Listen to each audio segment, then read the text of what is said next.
Alrighty, hello everyone, welcome back to more Final Fantasy XIV, where last time we continued on with the main story scenarios.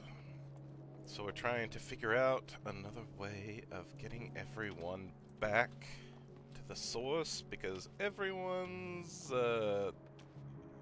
starting to go a little wonky. The back of the source.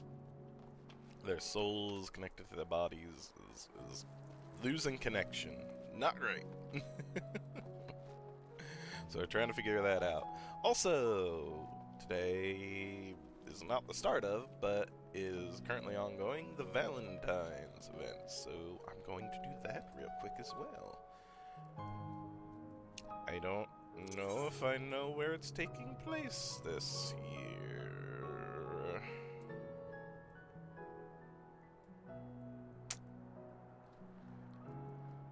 I'm going to guess Gridania, because it's cheaper and I can always take a airship to frickin' Limsa or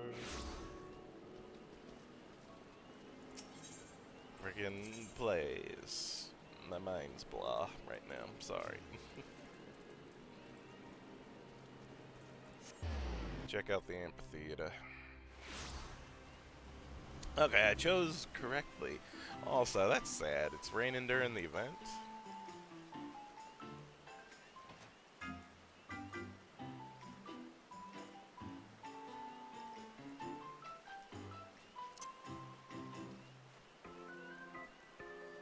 I had a parasol. How do I... Never mind, it's not raining anymore. I'd like to know how to just get my parasol, though. I do have one of those.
Okay.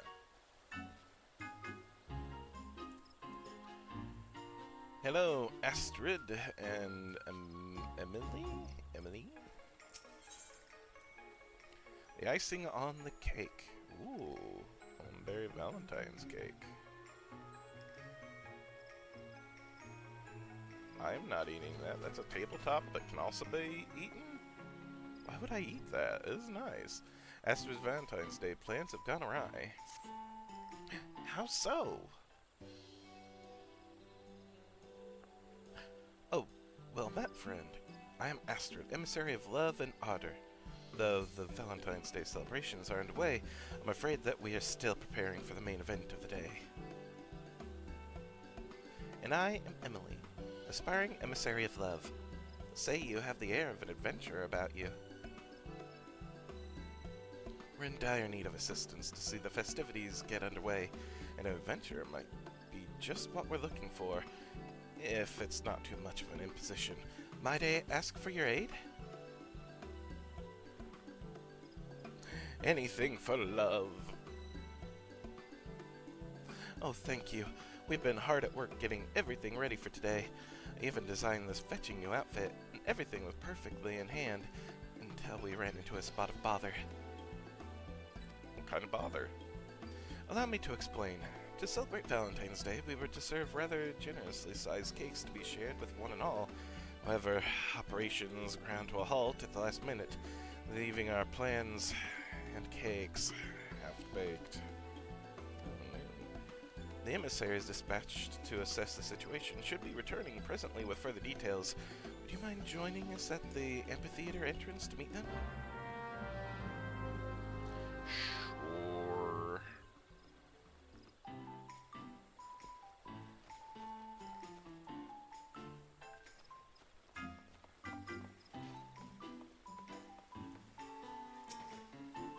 Waiting.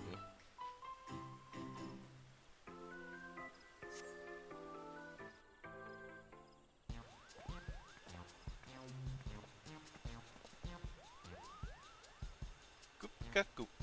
Oh, it's a bakery bedlam in there, Kupo. Those pesky mammoths should be creating confectionaries brimming with ardor and affection, but instead they insist on being a nuisance and an obstruction. It is all too much for us to handle alone. As I suspected, this may be best left to someone more skilled in the art of physical altercations. They all turn to me. This is Koopka Koop, our Moogle emissary of love, who labors tirelessly to deliver missives of ardor and affection to lovelorn souls the realm over. He has been instrumental in the celebrations of many a Valentine's Day.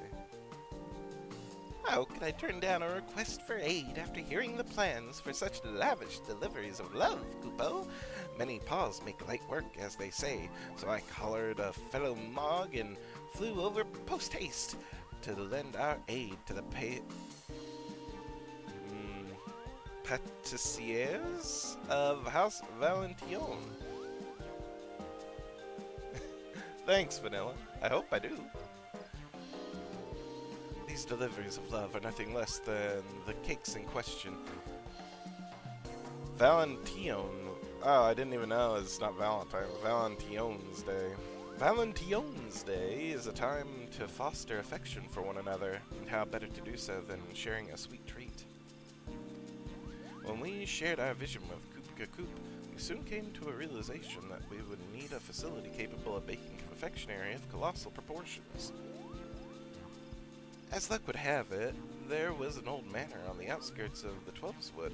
House Valentines snapped it up and turned it into a grand pastier. Everything was falling into place until the bespoke mammoth patissiers commissioned for the Goldsmiths Guild went on a rampage. What am I gonna have to do? Oh God!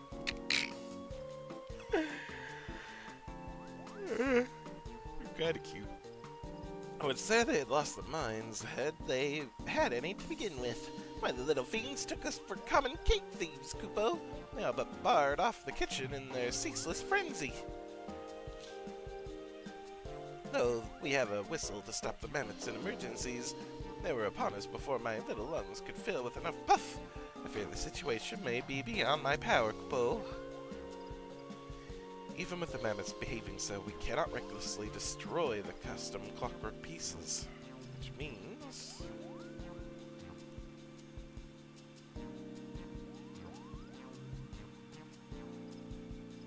Please, Shent, you're our only hope. We dodge the malfunctioning mammoths, decorate the cakes, and save the... Oh God. For the sake of those eagerly awaiting the festival, I beg you. It'll be a piece of cake.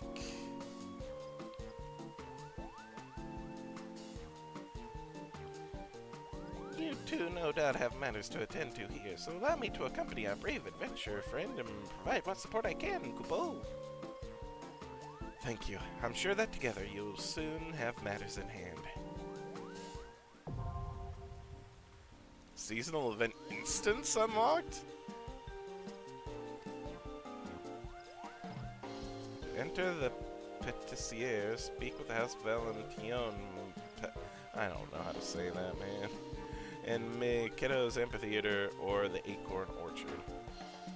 It is a light party instance for a party of 1 to 4 players. There are no class, job, or level requirements for participation. Parties that register for the instance with less than 4 members can choose to enter with their current party or choose to fill their party automatically via the matching system. I might try to run this on my own, just so I don't get in people's ways. Thank you for your assistance. Allow me to escort you to the place when ready. Should you wish, I would be glad to offer my advice ahead. The mammoths consider all who set foot within its halls to be intruders. To limit injury and incident, I recommend entering as a group of no more than 4 capable individuals. For party 1 to 4, no class job. Okay. What should I expect to find? Decorate as many cakes as possible while avoiding interference from the rampaging mammoths. Koopka Koop will take charge of recipe selection and direct your hand accordingly. It would seem that the mere sight of completed cakes drives the mammoths into further frenzy, though they appear to return to a more docile state once all intruders have left. Pray take care while you remain within. Carry the ingredients to the cake stands and artfully decorate as many giant cakes as possible within the time limit. Once a cake is complete, you'll be able to start work on the next. The more cakes that reach completion, the more frenzied the mammoths will grow, causing them to move faster. What can be done about them? You know, there is a way to temporarily stop the mammoths in their tracks. This maintenance whistle from the Goldsmiths Guild causes the mammoths to cease all activity, baking or otherwise. Sounding it correctly requires a moment of intense concentration, so ensure to use it at the optimal moment to secure a route to the cake. The duty action Bake Off can only be used when your hands are free and unencumbered by ingredients. It will temporarily render any mammoth within the range unable to move.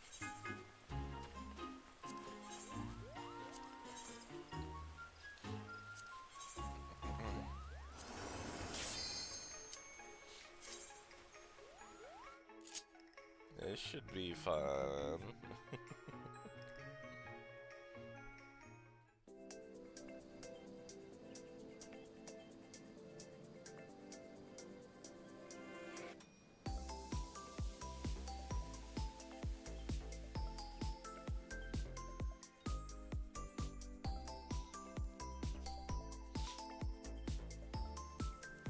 Oh God.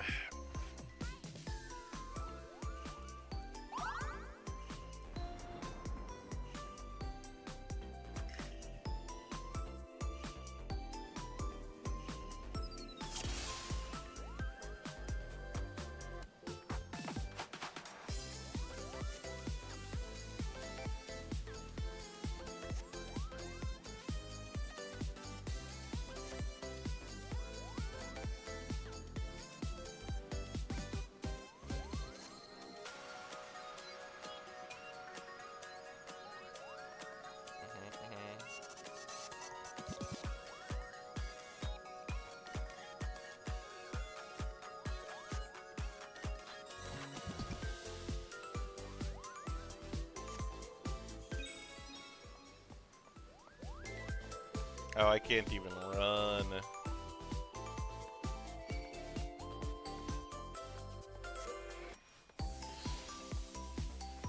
How do I grab it? Nope.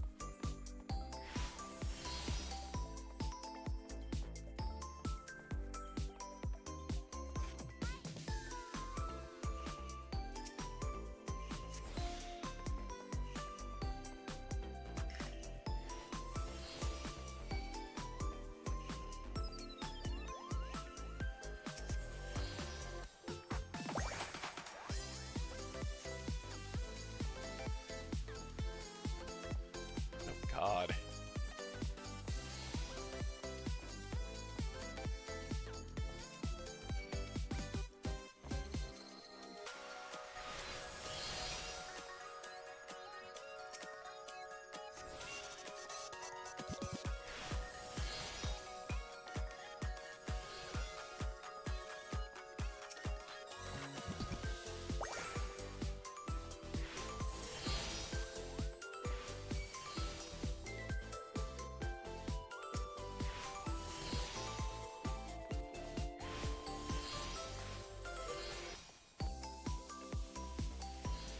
Leave me alone, you little shits.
I didn't want to get in people's ways, and I kind of wanted to see how it's done before I actually started it.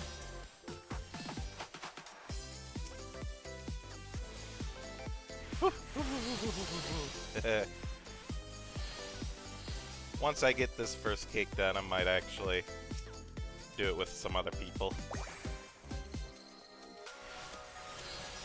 I just didn't want to make a fool out of myself, you know?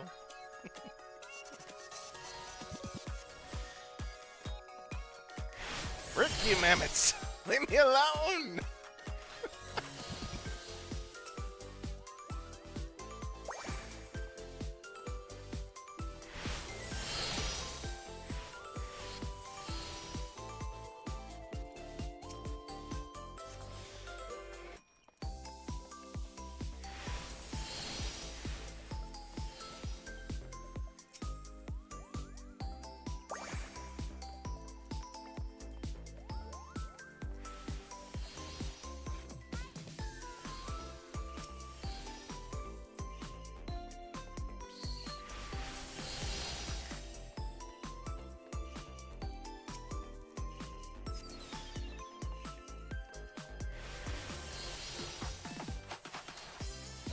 We're doing fine. It's fairly easy so far. Halfway to completion. Oh God.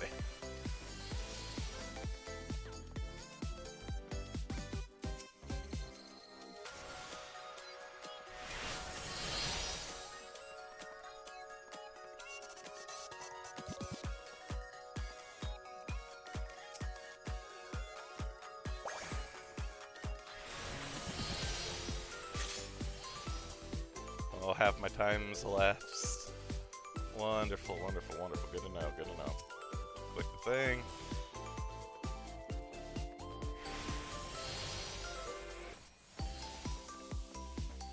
It's so much fun! Not at all hectic. Ah, crap. Let's find this one.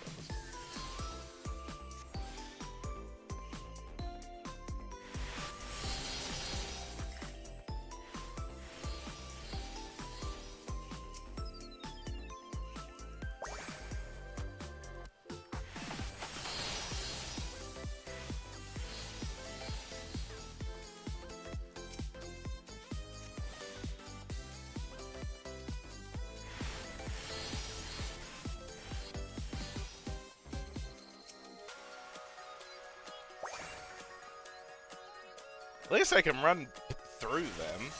That's actually very convenient and nice of the game. Yeah, I can just walk right through them. And they'll just try to cast this stuff that I feel is kind of broken. I was afraid to actually touch them, you know?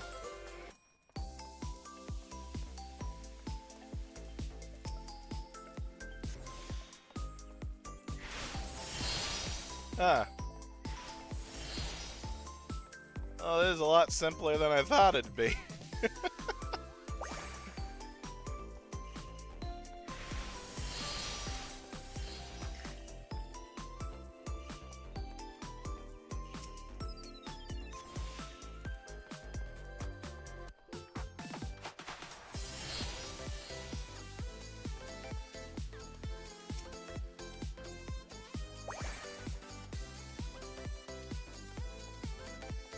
Oh, what do I need to do? Electric fighter. Oh, I need another topper. Where the toppers at?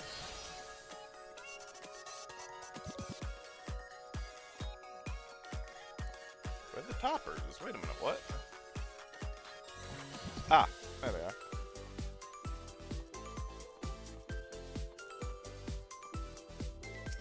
Cut me close, but...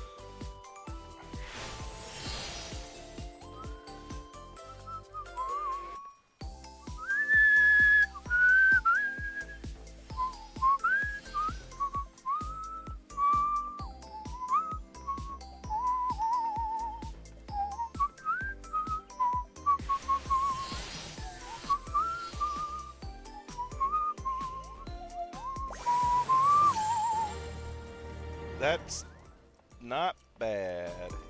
What do I need to do? Oh, I need to create more. Okay.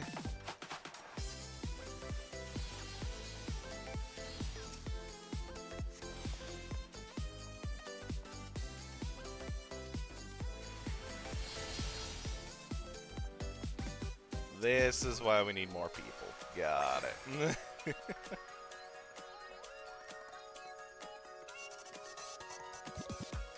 Still, good to know.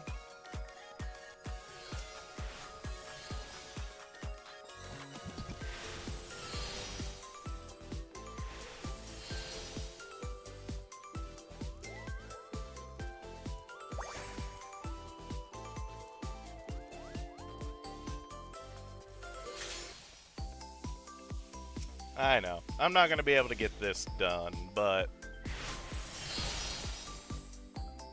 Again, this is pretty much my tutorial.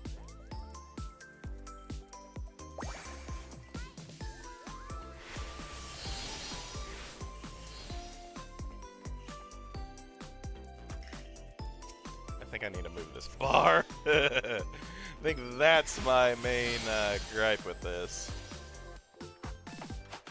Sorry. Sorry if I bothered you with the whistling. I can always do it in true.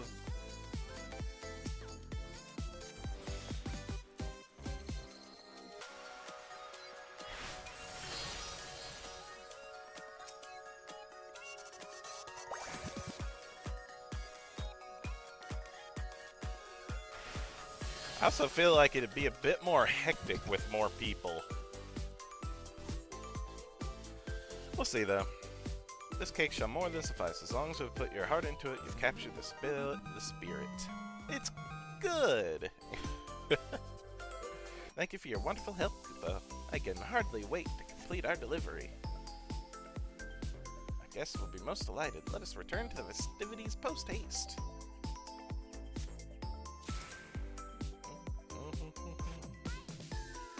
Oh, it's not just gonna take me out.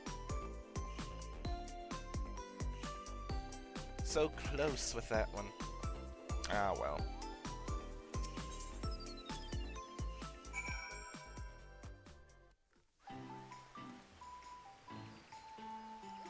Alright. We'll complete the quest line just to see, because I feel like I'll need to do this again for points or something. Must offer my thanks again, Shint. I've never seen such charming confectionery. We can finally get the festivities underway.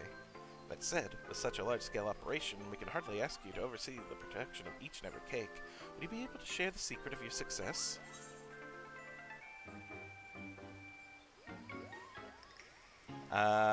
Keep an eye on your surroundings. So the key is to locate the required ingredients and identify the most suitable path to the cake. I'll send a request to the Adventurers Guild and ensure they include this sage advice. I'll see the appropriate transportation to the amphitheater, so we can get the cake served up. Although I'm glad the celebrations can finally begin, I can't help but wonder what drove the mammoths to madness. Couldn't be Koopo. Something on your mind, Koop? While you were wrangling the mammoths, I was able to observe them more closely. What should I see, Koopo, but traces of Moogle magic?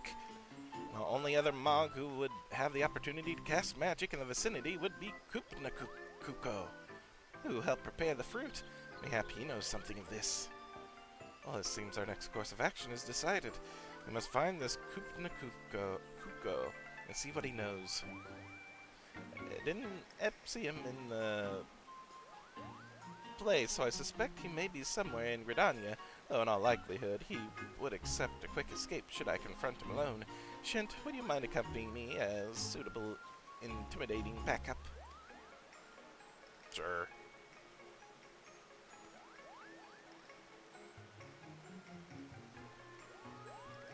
Thank you. I'll join the search once I've submitted a request to the Adventurers Guild for additional cake decorating support.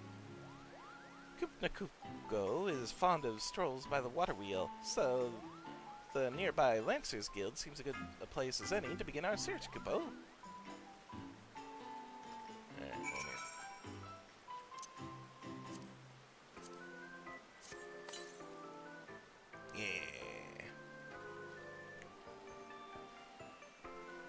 water wheel they said?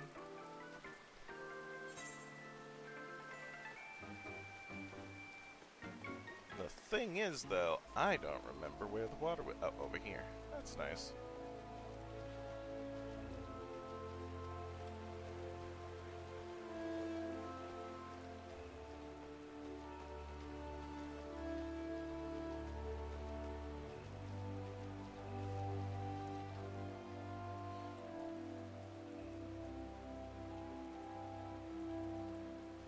Oh, there it is. Alright. Not this water wheel. I did not see that. That blends in so well with the map, especially when it's zoomed out. Alright. We can do that, though. I don't have anywhere to store my furniture. I have so much furniture in my inventory that I don't know what to do with it.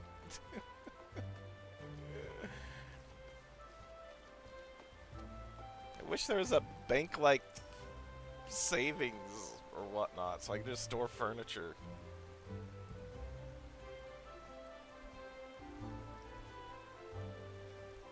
Oh yeah, I want to see if there's anything I can get with my points real quick. Ooh, I have 20 points. Shoot. Okay. Oh no.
I didn't even notice when I got this.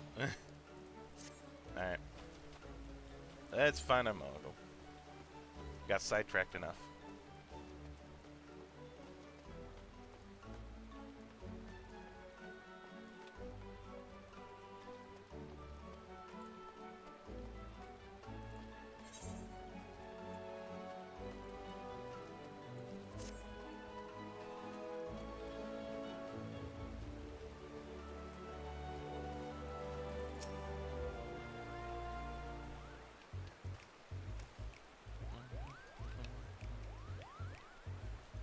Kupopo!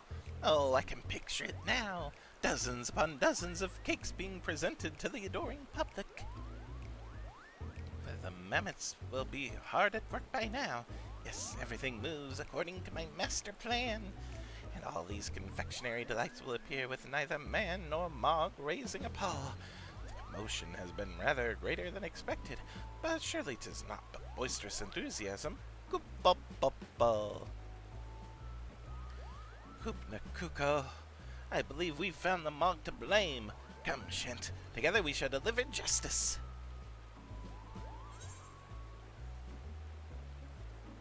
Oh my god, come quietly or I'll pull off your palm. Oh no. You're coming with us.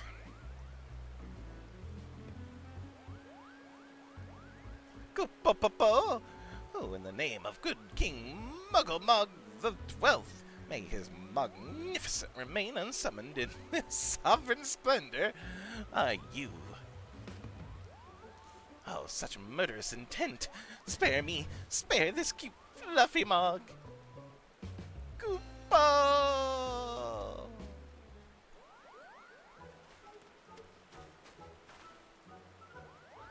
Ah, Astrid, not only did Kuko know something of the matter, it turns out he's the very maker of the mischief. What? But you said he helped you prepare the fruit. Whatever could he have hoped to achieve by causing the mammoths to malfunction? Malfunction? Great Kooponuts! You say they're malfunctioning! Oh no, I had such fun helping with the cakes that I returned to the place after delivering the fruit, but Coop was nowhere to be found, tending to another of his many duties, I suspect. Then it struck me, Kupo, if everyone was so busy, wouldn't it be better if the mammoths could make the cakes all by themselves? And so I cast a little Moggle magic, which then caused the mammoths to malfunction. Kuko, you must undo whatever spell you've woven, Kupo. Well, it may have been fairly easy to cast, but it's not so easily undone. Any attempt to dispel it is liable to end in exploded mammoths. That would be far too dangerous for the mammoths and, perhaps more importantly, the cake. For now, we have a team of eager adventurers helping decorate the cakes, and we've ascertained that there was no initial sabotage. Oh, what a fine mess you've made. Why didn't you think to ask anyone else before deciding on this plan? I'm sorry. I'm sorry. I didn't mean to cause problems. I just wanted everyone to have as much cake as their hearts desired, Kupo. Well, as an emissary of love, I'm never one to turn away a helping hand. Any ideas you have, you can always bring them to me, especially if they're about cake. Listen well, Kupna. Whether delivering missives or lending aid, you must always see this task through for the intended recipient. With love. With love? Even though I'm not an emissary? As long as one puts their heart into it, anyone can spread love and affection. Just look at Shent. Thanks to him, the Valentines Day festivities can go ahead, and I think it's past time we went and enjoyed them for ourselves.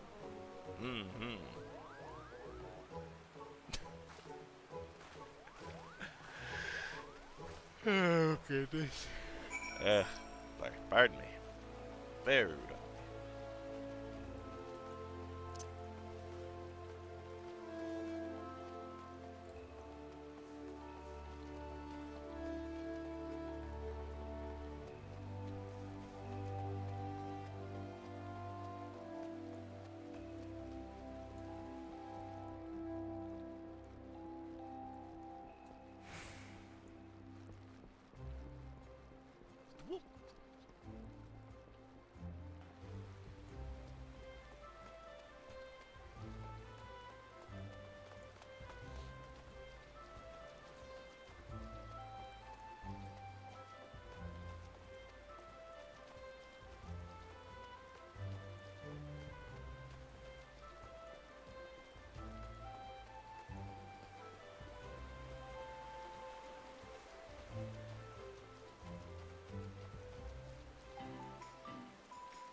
Can't do that yet. Alright.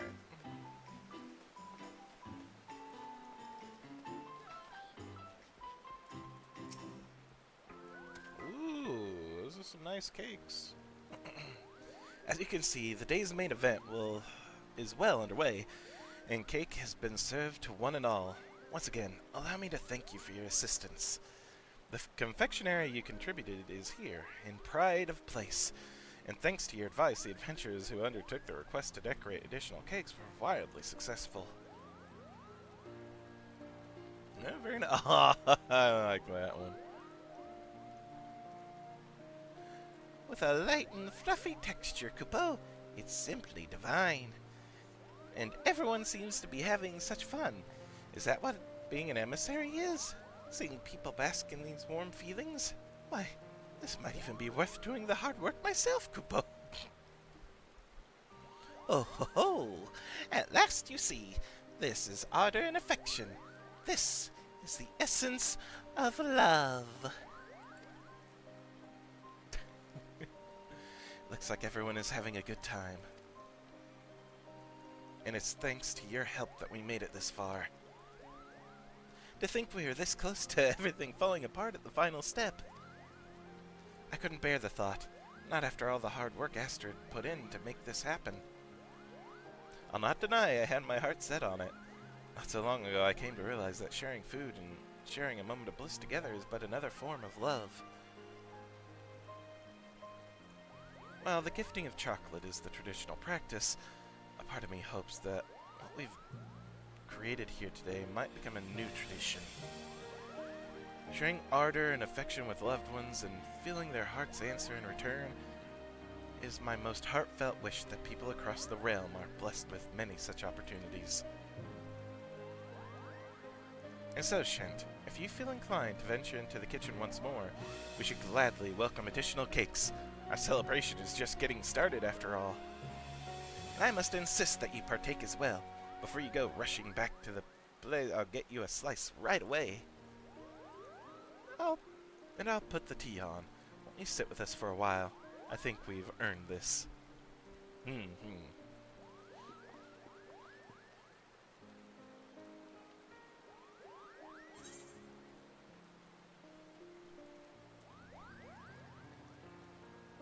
Hey, Kyrie, how are you doing? Complete. How would y'all cut that? With giant swords. You can now attempt the seasonal instance again by speaking with the House Valentines Pastier in either Kiddo's Amphitheater or the Acred Orchard. You may earn Valentine's Day chocolates by completing the Patissiere. The Valentine's Day chocolates may be traded to the House Valentine Maid and Me Ketten's Amphitheater for gear and items.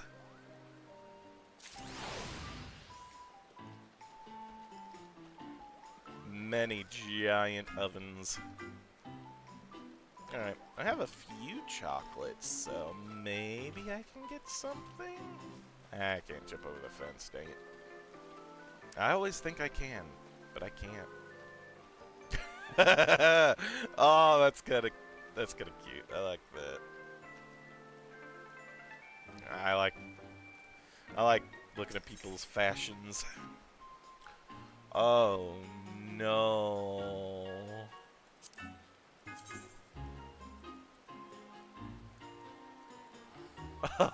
Oh, they're nice. What does the beret look like?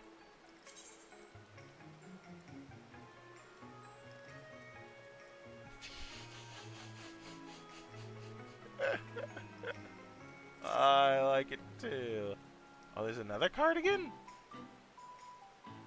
Oh, this is a cozy one. This is a comfy one. What does the comfy look like? Okay. He just looks like a well-to-do, like house dad. Ah, okay. And then you can get the skirt as well. Okay, cool.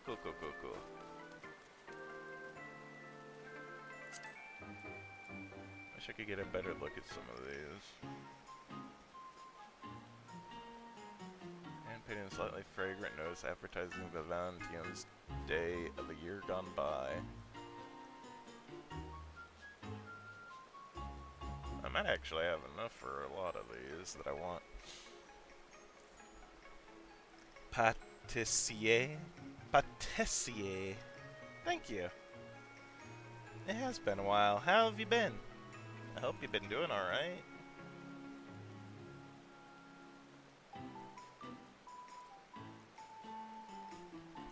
I'll go ahead and... I'll take a beret.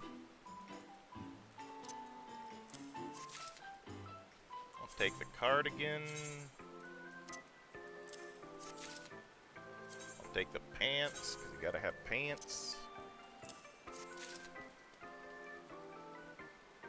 I'll take the shoes.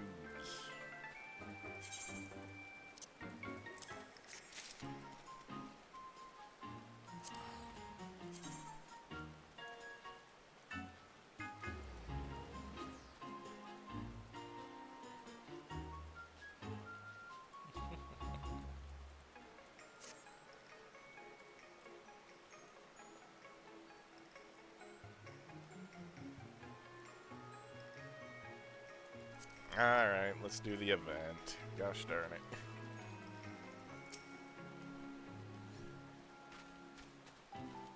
You're a somewhat changed person now? Life has its ups and downs as well as its extremes ups and downs. I hope you haven't had too many extreme downs. I hope they've been all extreme ups. Oh, goodness.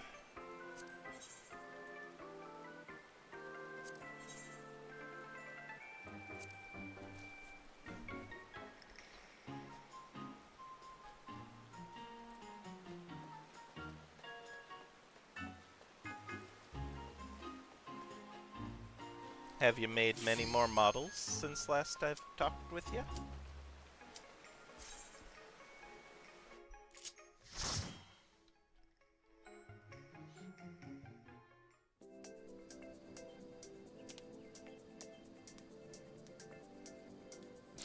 You'd say so? That's good. Oh, a lot.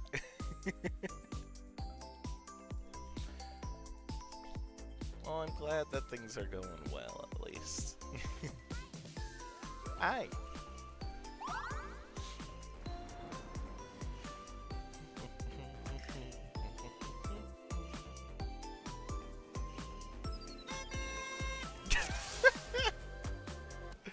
I love how people dress in this game so much.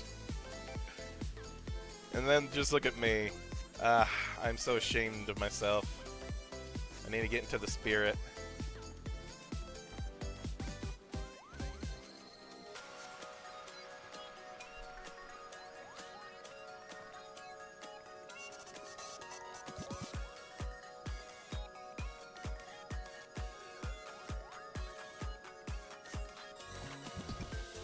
Set.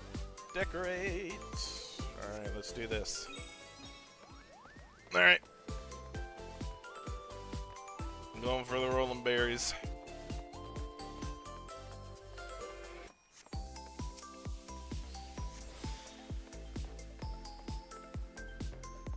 Pardon me, mammoths. I don't want none.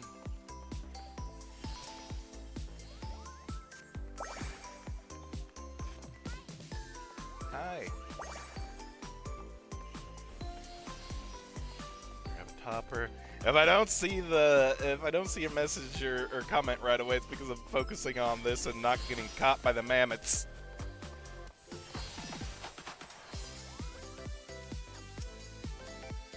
Uh-oh. Uh-oh. Okay, that's fine. We're good. We're good. Oh, it's just gonna get faster, too. Oh, God. Alright, this is fine. Bye!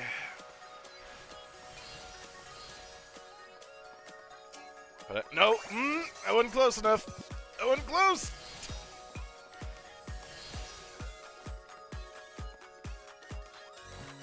No, I was interrupted. No, no, no. Get on there. Okay. Oh, oh. Uh-oh. Nope. I got frozen. Dang it. I wasn't smart. Dang it. Okay, we're fine. We're fine.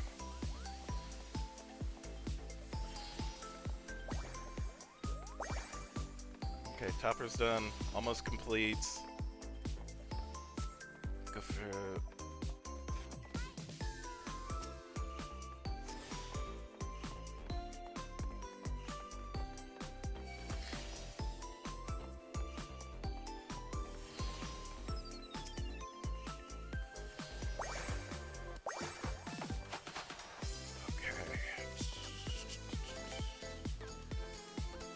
The rolling berry. Oh, wait. We don't need that. What do we need? What do we need? Choco hearts? Alright. Oh, I am being followed. Oh, wait. No, we got it. Okay. Woo. Okay. Next cake. Okay. Chocobo. Chocobo cake topper. We got this.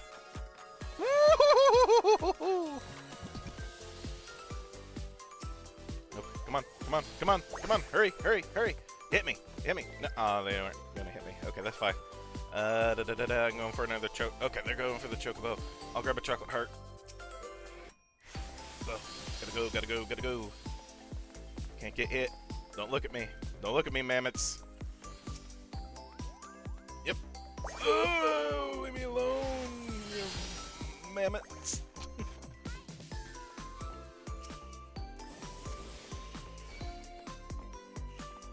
Fine. I don't think I've seen the chocobo cake yet, so I am actually a little excited to see it. Hit me. I'm gonna go for a chocobo cake topper. Okay. They're kind of behind me. That's fine. Now hit me. There they go. They're going to stand there trying to hit me, but I've already passed them. That on there.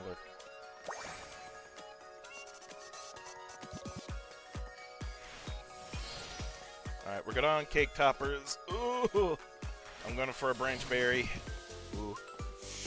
I'll go for the frosting, actually.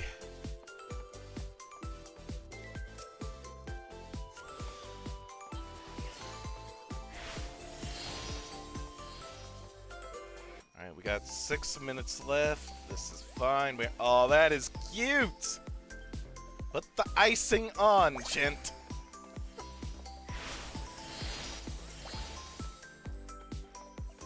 Ay. More frosting. Looks delicious. Leave me alone. Okay, we're fine. We're good. We are cool. We got cake. Yes! Next cake. What is it? Oh god, the music. Another chocobo cake? Okay. I'm going for... Oh, this is different, though. Ooh, dude, they are angry. Oh, they are so angry.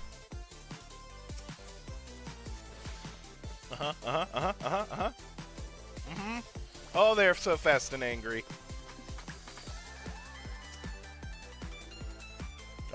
Don't get me.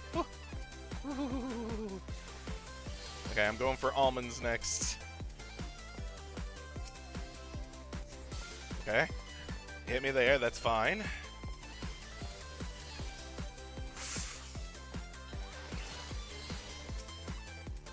Come on, just get it on there. I don't care if I get hit, as long as I get that on there. Okay. Just a couple seconds. Alright. I'm gonna go for the... I think the topping is that. Oh, it's already gone. Okay. I'm gonna go for the macaroons. Macaroons? Macarons.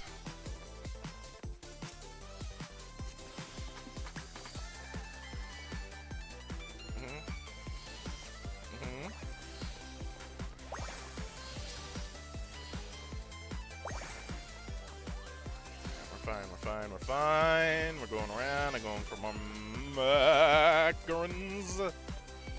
Or no, I'm going for a chocobo cake topper.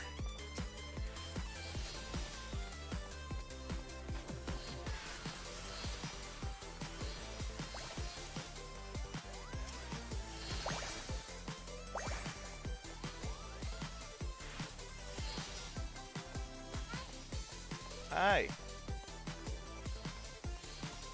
Oh god, okay.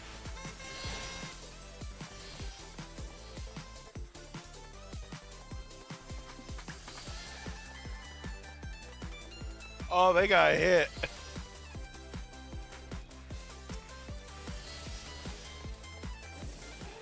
Oh, they got it. Nice. Okay, okay. How do I drop this? Okay, mango pistachio. Alright, what's the white rosenberries? Got 3 cakes. With 3 minutes left to go, that ain't too bad. I don't think, anyway.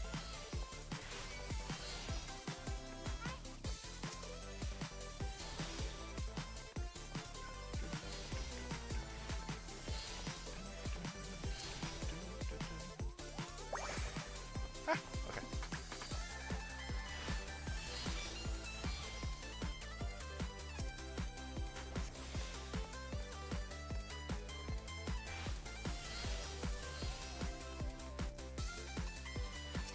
Oh my god, why wouldn't it click? Okay, woo, we're fine, we're fine, no. We're fine. Yep, fine. There. That's not great. Okay.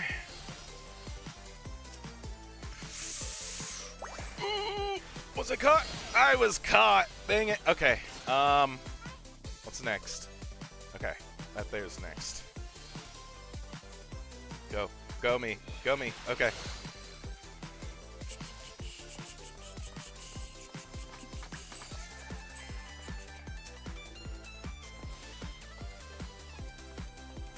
Oh, God.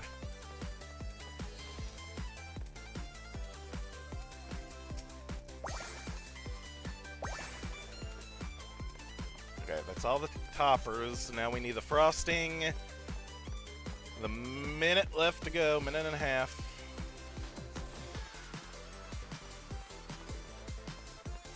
Come on, y'all, we got this.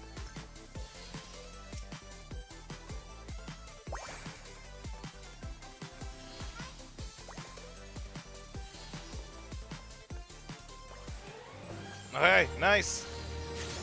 One more, 1 minute. We can get another one. Come on, come on. What is it? What do we need? The final cake is let your inspiration guide me. Oh, I don't know. I don't know what I want. You're making me decide things? Just tell me what to do, game. Oh, we haven't did a cactus. Cactar.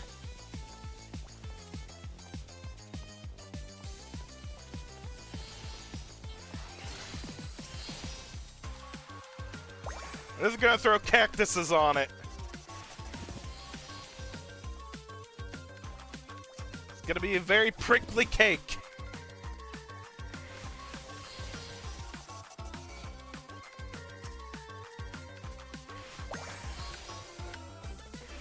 Alright, we ain't getting this one done, but you know what? It's fine. Woo-hoo-hoo-hoo-hoo! No thank you. Alright, we're done. It's over. You know what? That's fine. We did alright. We got 4 beautiful cakes, and 1, you know, we're excellent. That's fine. What kind of cake decorating is this? How dare I get creative with a creative medium? It just threw me for a loop. I wasn't expecting it. I'm sorry. That's fun, though. I like this. This is fun. Look at those. Those are beautiful cakes. I like that. I think I like this cream chocobo cake a little bit better than the others. Although I do like this color green. I like chocobos over moogles.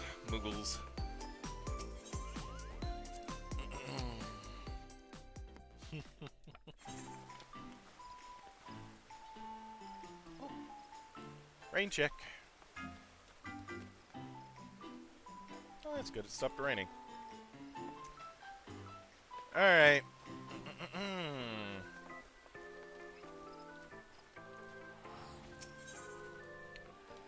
Alright.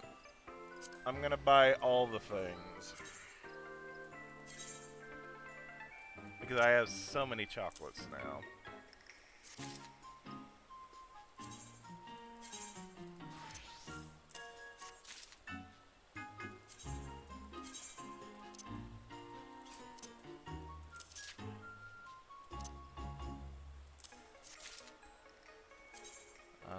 Yes, we'll buy the music. I like music.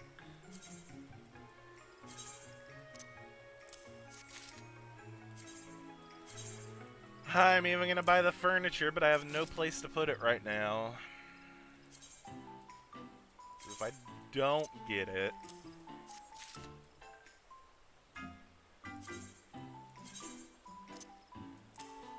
I probably won't be able to get it for another year.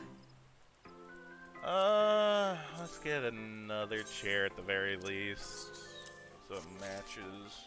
I already had the cake. I'll buy the advertisement, sure. I'll even buy the rug. If I'm buying the rug, though, it has 4 pedals on it for 4 chairs, so I'll get another 2 chairs.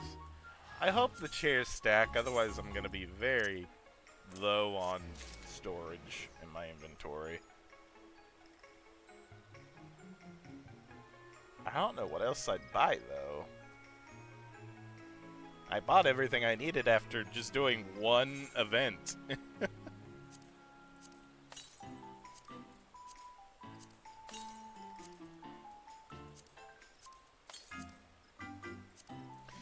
I need to eventually buy my own place, but I still don't think I have enough money for that. And I don't know where I want to have a house. You know? I don't know. Portable furniture? Nah, it'll go into my eventual house. I can eventually get a house. It's just gonna take a bit. I didn't even notice I had some of this stuff.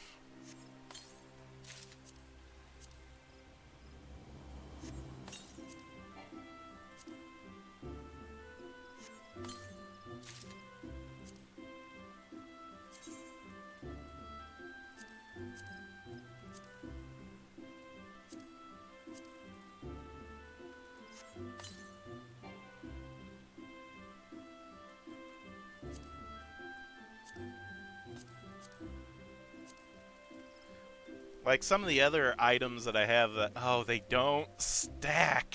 No. It's like a gilded screen, a barbecue spit, Morin Kur? Some flying pumpkin, indoor barbecue spit, an imposing dimension castle vase. I don't even know where I got that. Various punches.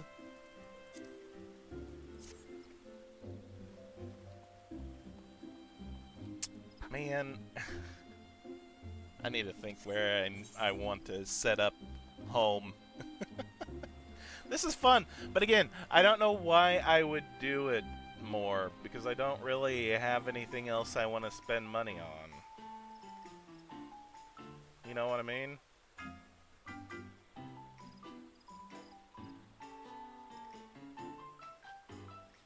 Unless there's more that I just don't know about. But yeah, that's a fun minigame. I like that. That was good. Now back to the main story.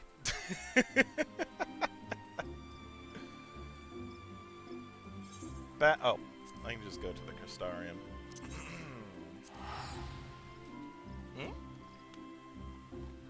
Gotta eat something magically brings out table, 4 chairs, and clear from nowhere.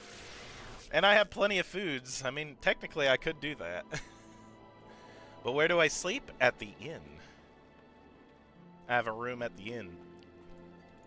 In all the inns in the towns. I could show you. I don't mind. I even have one here in another dimension. I just need to remember where it is. Ah, there we go.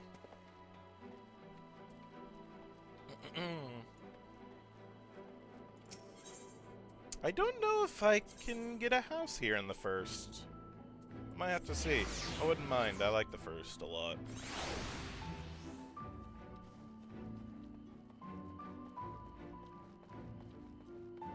Manager Suites. The Warrior of Darkness returns. Will our most esteemed of guests be making use of his quarters? Thank you.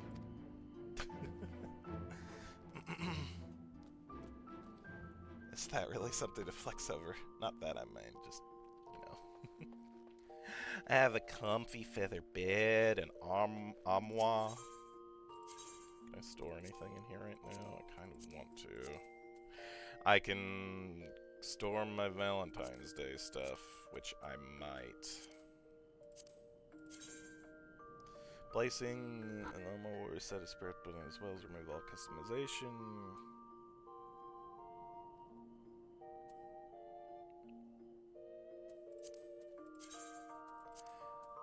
Okay. These at least I can store away, so it gives me more equipment room. I also need to get various dyes so I can decorate my clothing a bit better. My glamour dresser.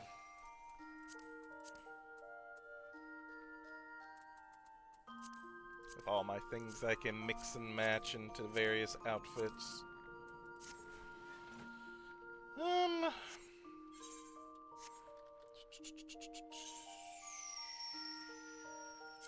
at my various glamours.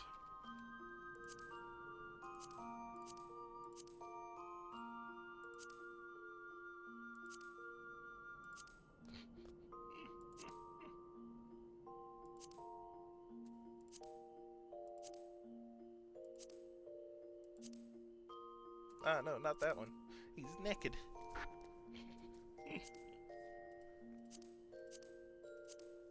I don't really have a very Valentine. Well, I could maybe pull off as a Valentine's-y one, maybe.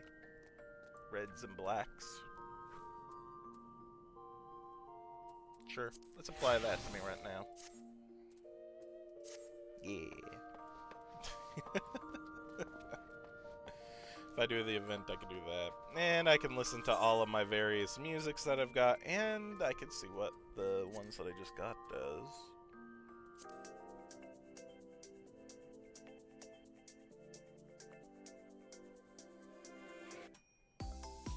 So, it's the event.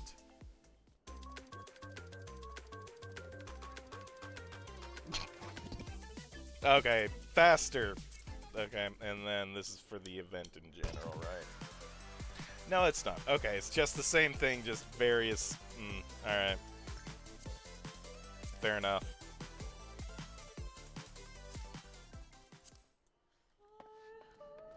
But yeah. This is my little area. Oh, that's cool. I can actually look out the window a bit.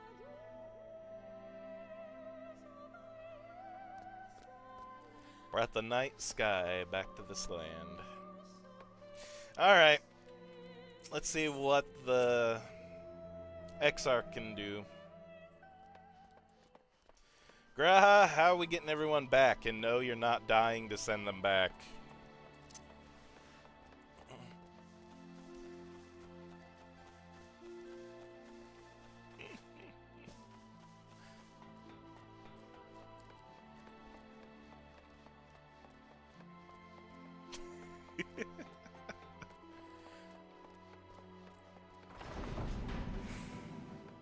My goodness.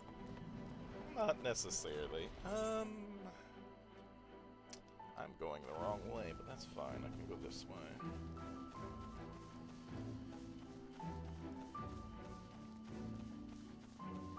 I can show you friggin' Final Fantasy Japan if you want me to.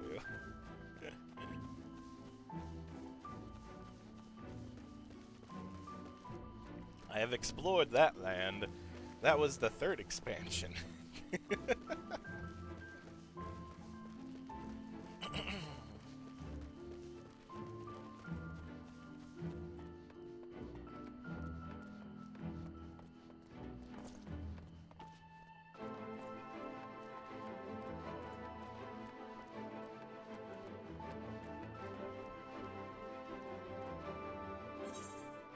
Alright, random mount. What do we get today? Cool, I get my mech on. Woo!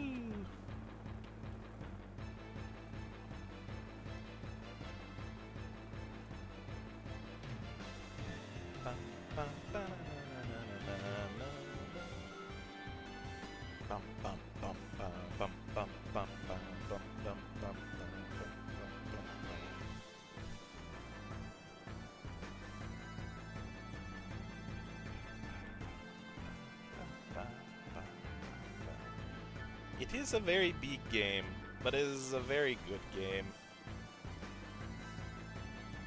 It is one of my favorite games.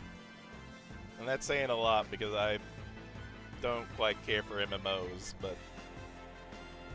And again, that's again saying something because I played WoW for a while.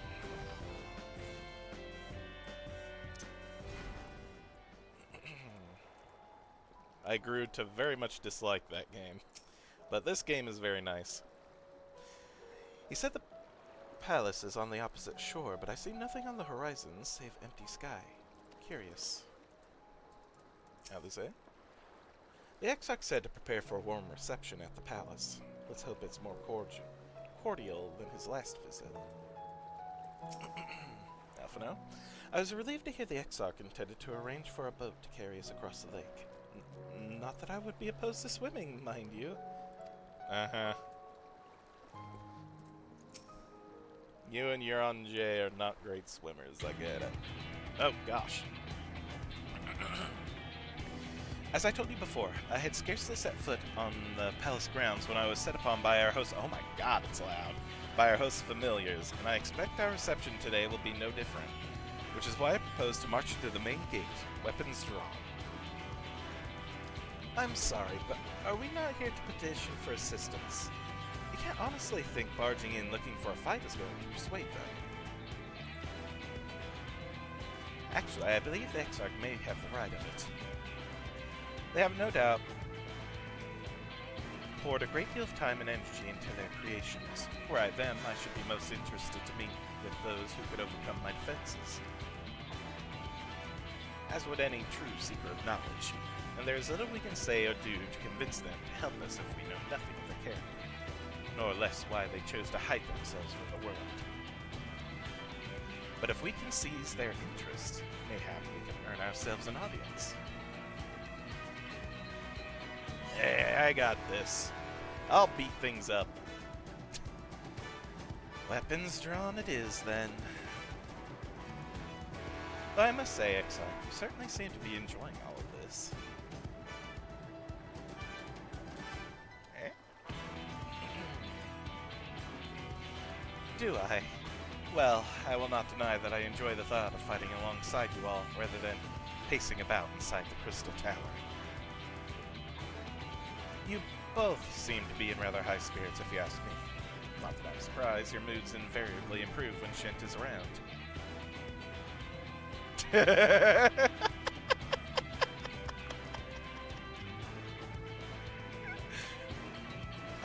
What exactly are you implying? Shit. Alphino, your sister's gonna beat the crap out of you.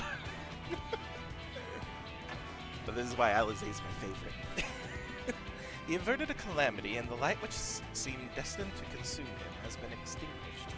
It is only natural that we be pleased to see him. My fan club grows every day. No. Yes, well, you'll have plenty of time to celebrate his good health after we're finished here. Yeah. We kind of need to get them back before their souls leave their bodies, so let's do this. Of course. Then let us proceed to the palace.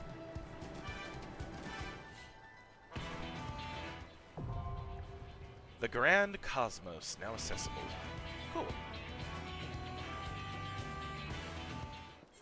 And now the fun of waiting. Where is it?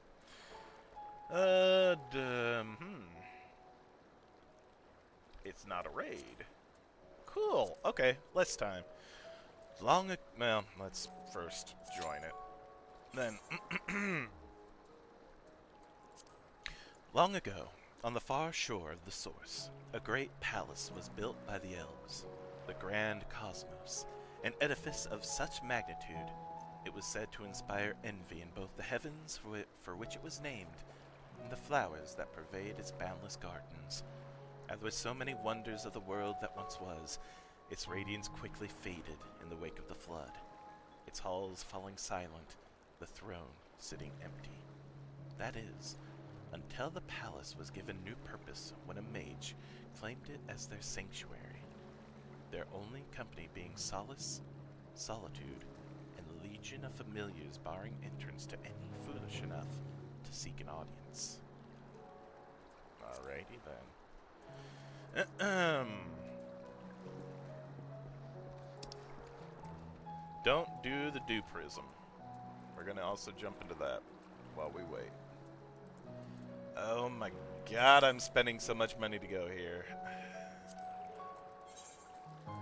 No, I don't want to use that ticket. I feel like there's gonna be even more expensive things later. I need to fast travel too. That hurts. Yeah, this is Final Fantasy Japan.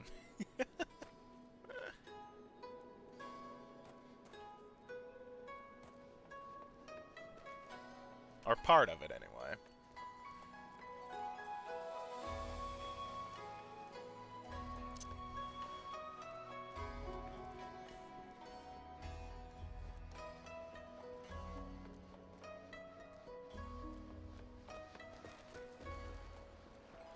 Alright, to the Ruby Sea.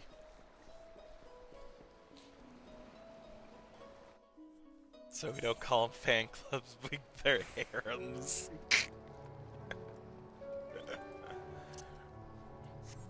Not my words for it, but perhaps that's not totally inaccurate either.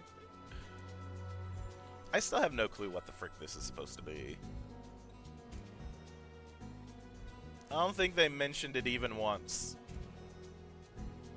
It's just a frickin' big ol' stone tower that stretches into the heavens. Bah. Oh well.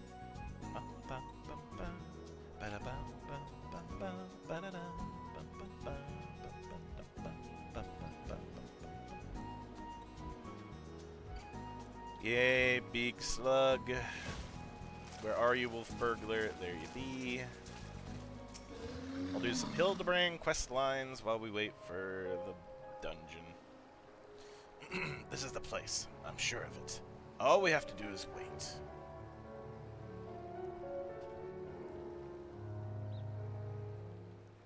Please tell me that the people don't sound more British than a cup of tea. I mean, this is voice acting, so...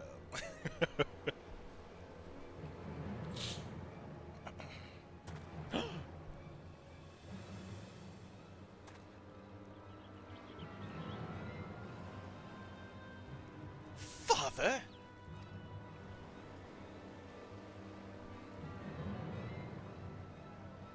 By the Kami, could it be that the inspector's father is in league with the Akabono? Don't be daft. Look closer. As always, your discretion in these matters is greatly appreciated. As is yours, Master Akabono. But to the matter at hand, the Dew Prism. It has served you well, met your expectations, I trust. Exceeded them, I should say. Never in my wildest dreams could I have imagined that a drug could be so powerful, so effective. Tasteless, odorless, colorless. The chief coin counter had no idea his drink had been compromised. It has already proven to be a most useful tool in manipulating the Sekisegumi, more than worth the regular upkeep to keep him in my thrall. Now that the Saburo Sukehiro is back where it belongs, I can set my sights on much bigger prizes. The Bugyo-sho, perhaps? Magistrate Akabono? Why not? Akugane is mine for the taking. You are more right than you know, Master Akabono, for I come bearing a gift courtesy of Mandeville and Mandeville, most illustrious Eosian consortium of which you have doubtless heard. Their resources are considerable, and their influence extends far beyond the borders of Alderaan. But all their wealth pales in comparison to what I present to you now. As we discussed, Lord Godbert, you will serve Master Akabono faithfully and without question, will you not? Oh, no. But of course, he's... Oh, no. Kami forfend, he's under the influence of Dew Prism. Oh, no. He is extremely strong, too. Oh. Wait, you fool! Now is not the time! Where did his pants go? You'll be asking that about more than just his pants as this goes on. Father, 'tis I, your beloved Hildebrand. Hearken to me. These men are villains. You are being deceived. The inspector arrives as I knew he would. Doubtless your friends are cowering and hiding. Just as well. In one fell swoop, we shall bring an end to this farce. I call upon yours as most fearsome of goldsmiths. I call upon the hammer. Go forth and lay waste to these interlopers.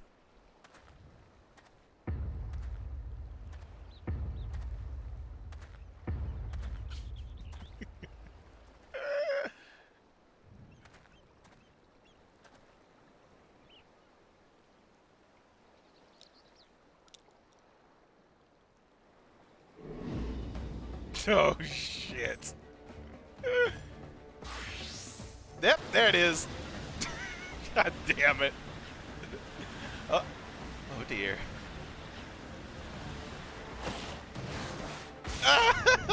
No!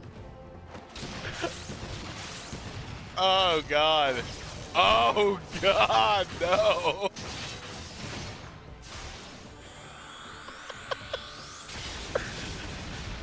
Oh, no. Yep. Heads down, feet up.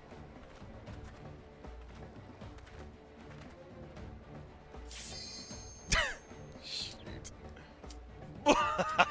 Magnificent. Finish them all. Finish everyone. Ah! You're everyone, though, aren't you?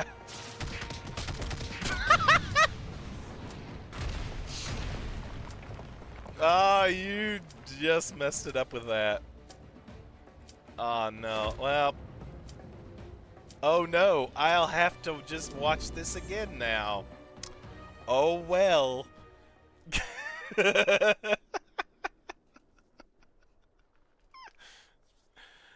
Okay. Unfortunately, we're going to have to see that all over again now. Because we can now get into the dungeon. Oh.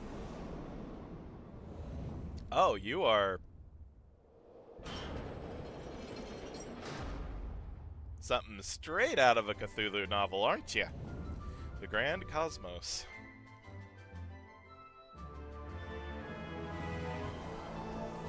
Meowdy, everyone. Hello.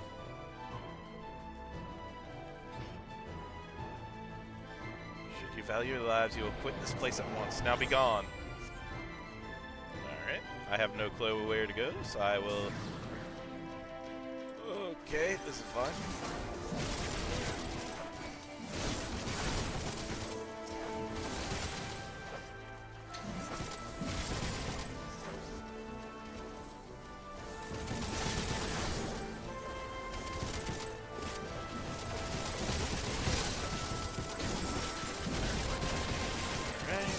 Fine, this is a lot of them, but we can handle this.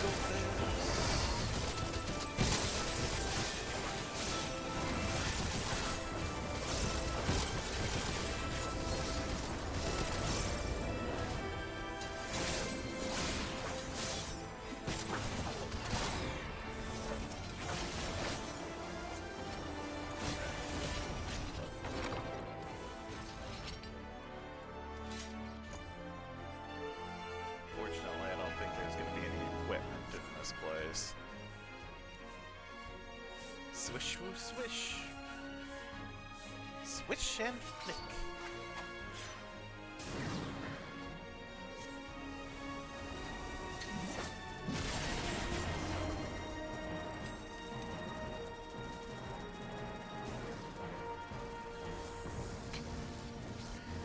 Just pull all the things. It's fine. As long as they're confident.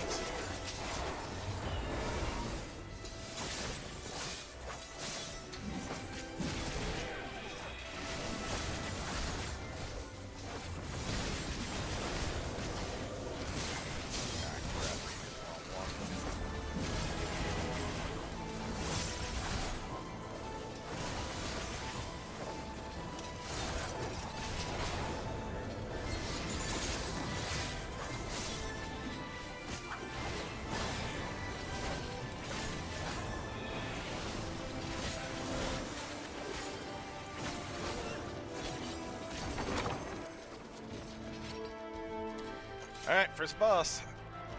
Seeker of Solitude.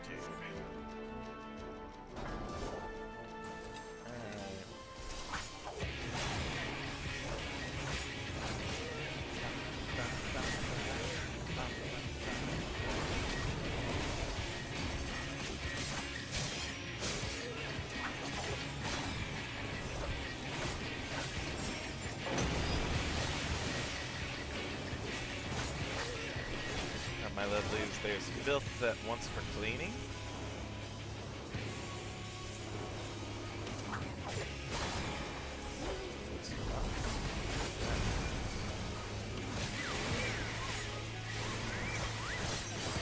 Oh god, okay. Yep, let's see. Oh, let's not get in that. Oh. That was fun. Middle of that. Lessen the pain. Get out of there now!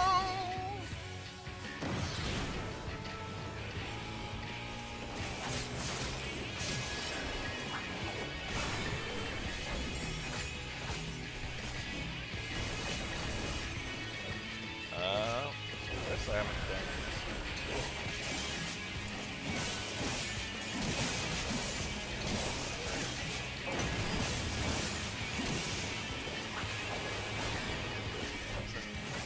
promiscuous stains. You are romantic. Let's not be in the middle of that. Alright. Oh, no. Oh, ow!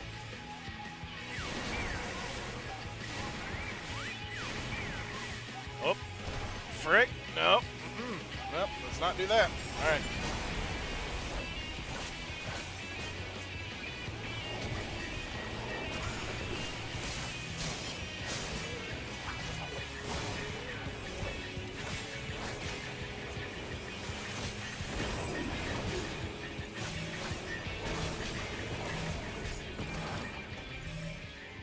Fine. Oh no, there's treasure. Nice. There's loot. Wing bracelet of casting pass. And there might be chests out and about. Never mind this. Oh, bit of a rubber band in the shoe. You're just gonna pass it up? Thank you. Thank you for grabbing that. I don't know about them, but I could use the loot. Not for me. Pass.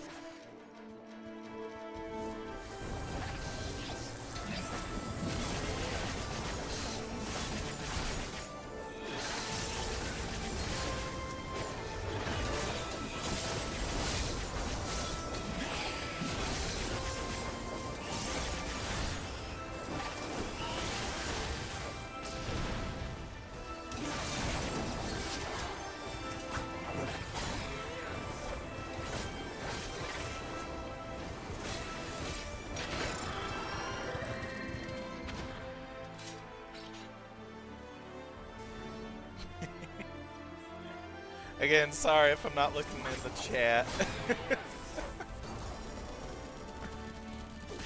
This can get very hectic very quickly, as you can probably see. Oh, frick! No! I'm not passing that up. Thank you. Alright.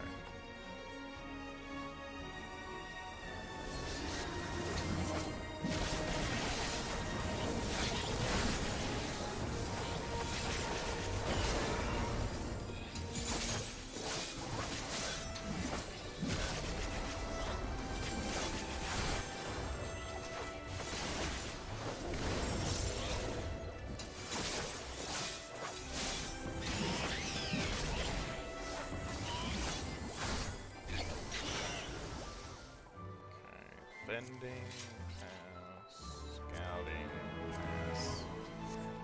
Second boss. Oh boy.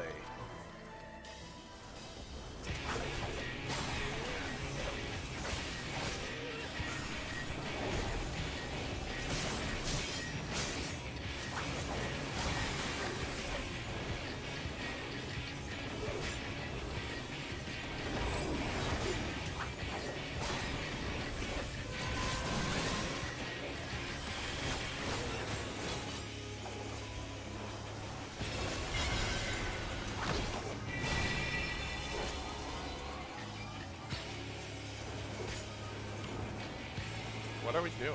Oh, we're destroying the seeds. Okay.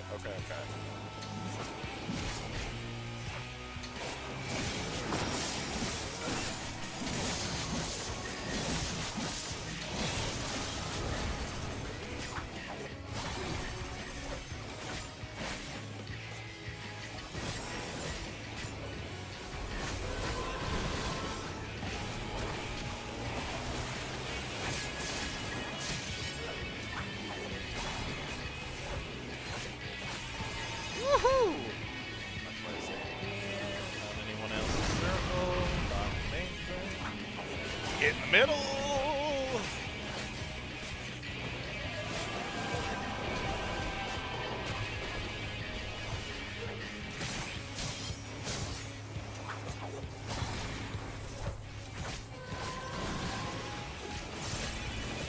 Grow, my children, grow. Show them the glory of your splendor.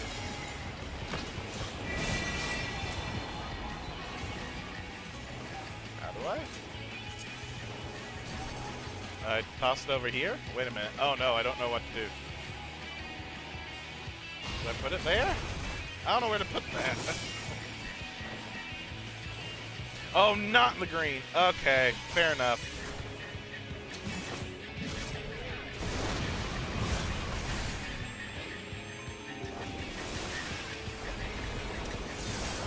I'm just a fool.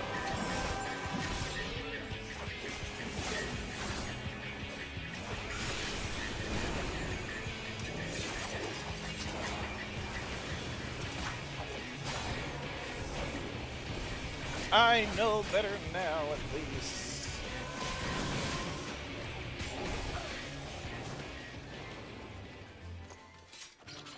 Oh, gosh. Lord, slime. Need that. Pass that.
glad we're not fighting them. Yeah. Well, might have spoke too soon.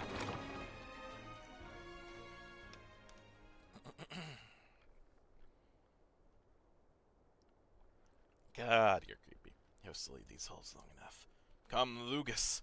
Our guests yet want for company.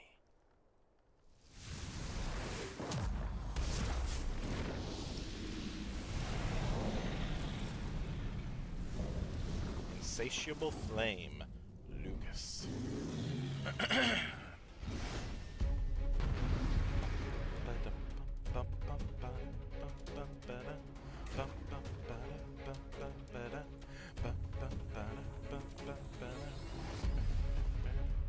Oh no, we're gonna have to play the piano, aren't we?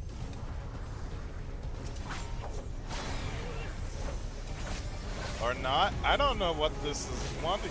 Oh god.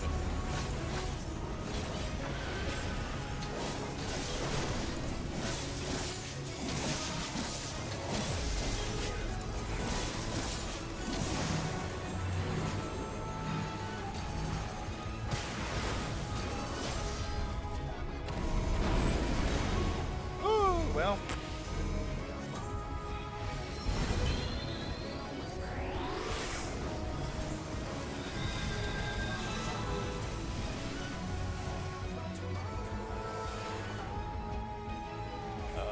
We gotta keep running. Oh.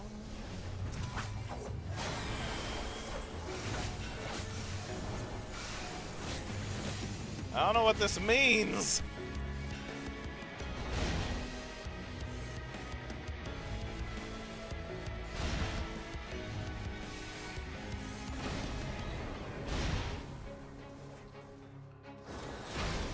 Running towards me.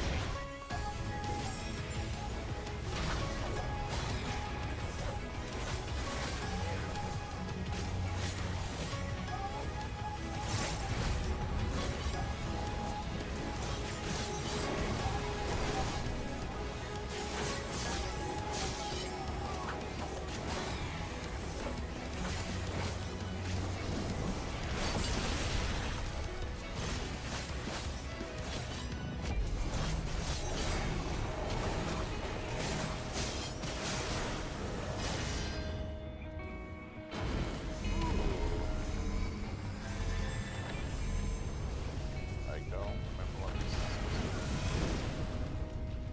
Okay. Just set other things aflame. Got it. Okay. Good to know. Or is he gonna burn all his shit? Got it.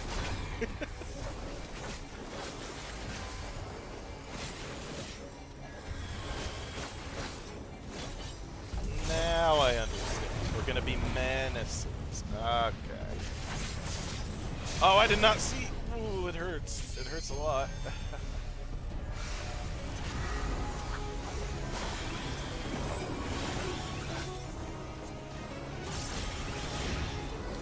Oh, I'm cute. Okay, so come after me.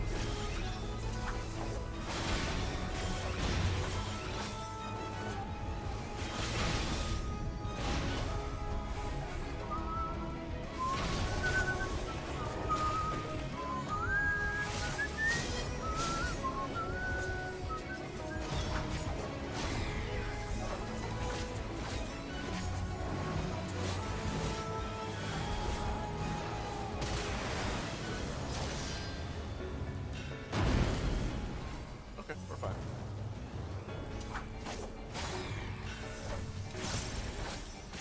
Ashes with them.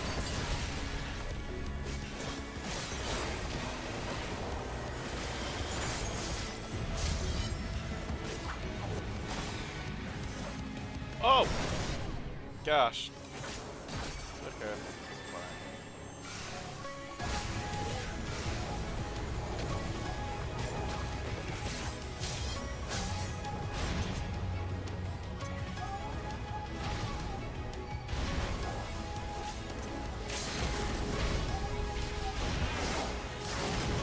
Alright, got him. Woo! Awesome. I got knocked out once. Not too bad. Man, everyone looks so cool. Alright, yo, help us. After we just ruined your home and destroyed all the things you like.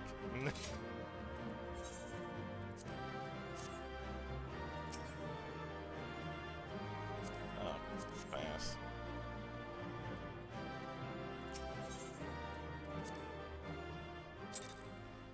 We'll never find out about the piano. I'm assuming we just burnt it. Everything that was interactable was like burnable so that we could get the flame off us. That was my fiercest familiar. Oh, impressive. So that's your voice, huh?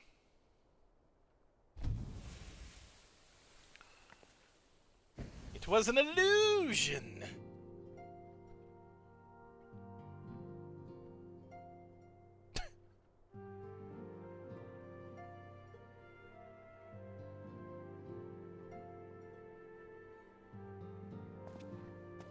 This is what gave you trouble? Look, tis good to see you again after all these years. And judging by your vigorous greeting, I dare say the feeling is mutual. To be sure, a simple shake of the hand would have sufficed by way of welcome, but I shan't complain. But you must be wondering as to the purpose of our visit. We come to beg your assistance in a most urgent matter.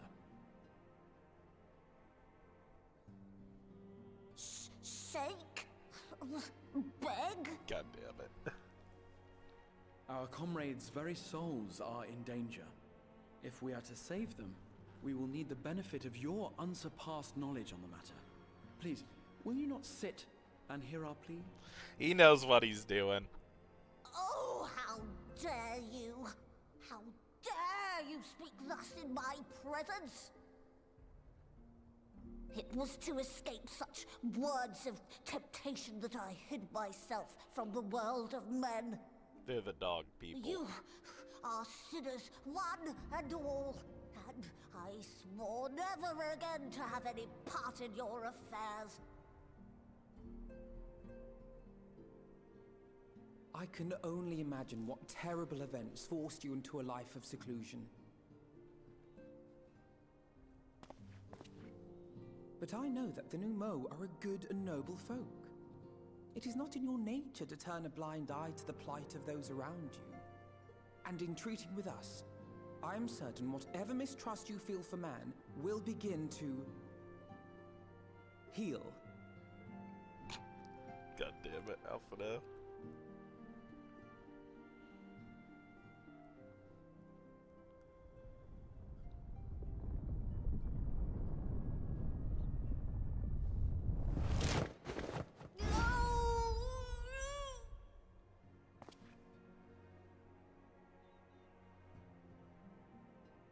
If you will not be satisfied, I suppose I could listen.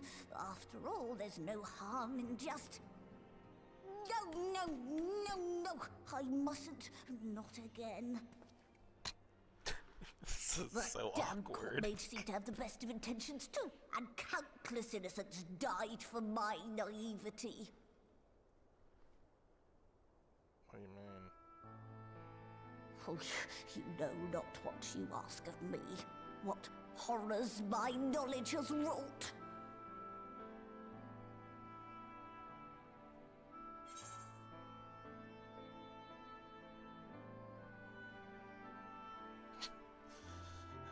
God damn it. I'm gonna do it as well. Refuse all you want. We won't lie down and accept defeat.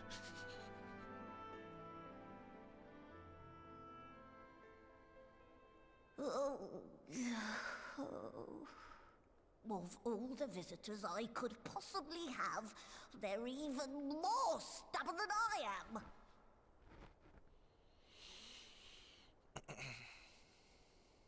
Oh. No.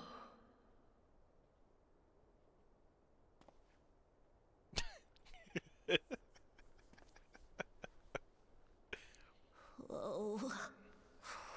Very well.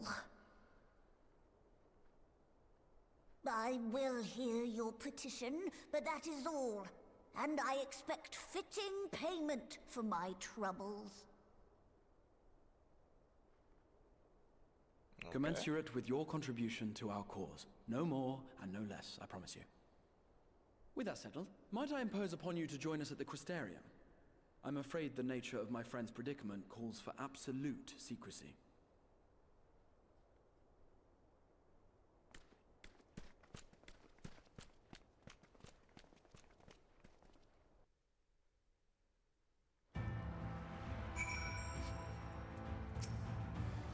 There you are. The others have gone ahead to the Crystal Tower with Beck-Luke. For the record, I truly wish we hadn't had to resort to using such words when treating with them. I have ever sought to convince, not compel.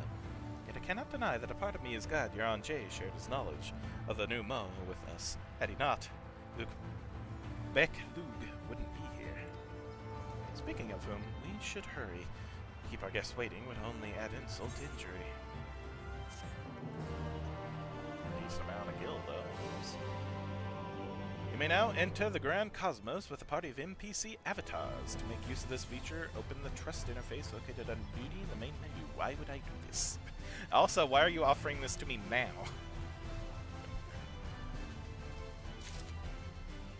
Cool. I want the money. Alphano looks just about ready to leave you behind. You mustn't dally here any longer, Shent. If Beck-Luke is to hear the truth of our travails in the first, you of all people should be present. And my little dwarf rabbit. And my little dwarf rabbit. Go on a different pet. Minion roulette! What will I get now? My dwarf rabbit turns into Wind-Up Merlib. Let's do that again. Turns into Puff of Darkness. Give me something else. No, I might just choose something. Let's go with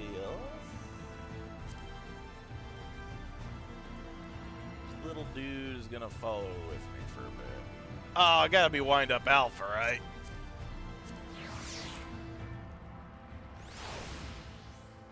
Alright, little dude, let's go.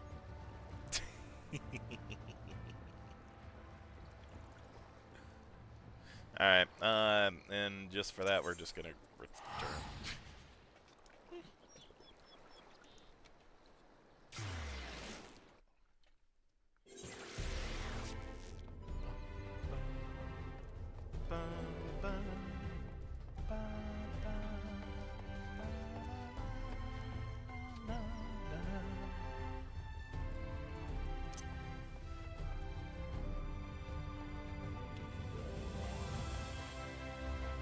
Man, this is making me want to play more Final Fantasy games, too. Not saying that I don't want to stop playing this. I still want to keep playing this as well. I just want to play more Final Fantasy. You have business with the Crystal Exarch. Just say the word and I'll be happy to escort you to the Ocular. Yes, please. I have a quest.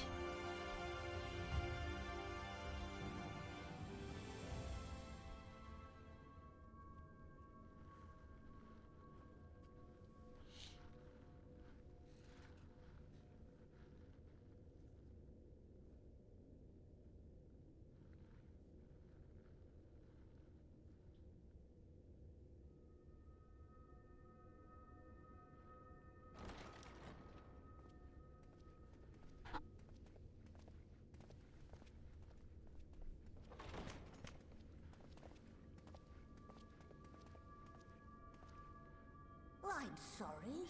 You mean to tell me not only that the return of night was your doing, but that you hail from another world as well? Mm-hmm. Everything we told you, of the source, the shards, the 7 umbral calamities, all of it is true. I realize how fantastical it sounds, and I would not blame you for doubting our testimony. But given your expertise, you must surely have noted the peculiar nature of their souls. Any other time and I would have dismissed your stories as balderdash and flummery.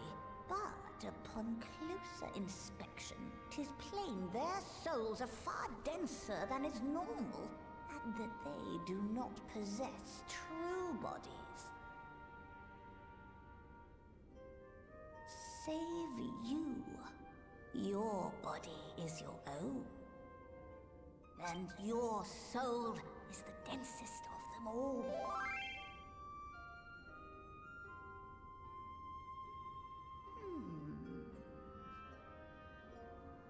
As I said before, were it not for their heroism, the skies over Norvrant would still be awash with light, the realm yet at the mercy of Vorthri and the Sin Eaters.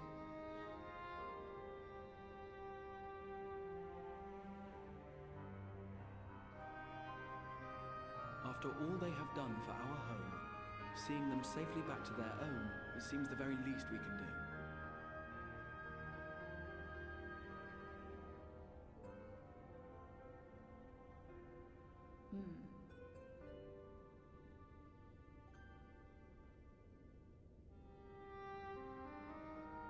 Your tale is intriguing.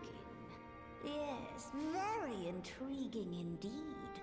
Simply to hear it is fitting payment in itself. As for your friends, I can but agree. Their valorous deeds on behalf of Norvrant are deserving of recognition, of their own fitting payment.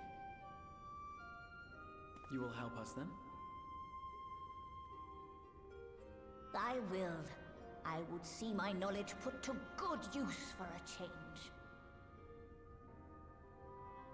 I do have one condition, however. I am not the spry young Numo I once was. As such, I will require assistance in my fieldwork and testing. Fair enough. It would be our pleasure. We'll be laboring for our own benefit after all.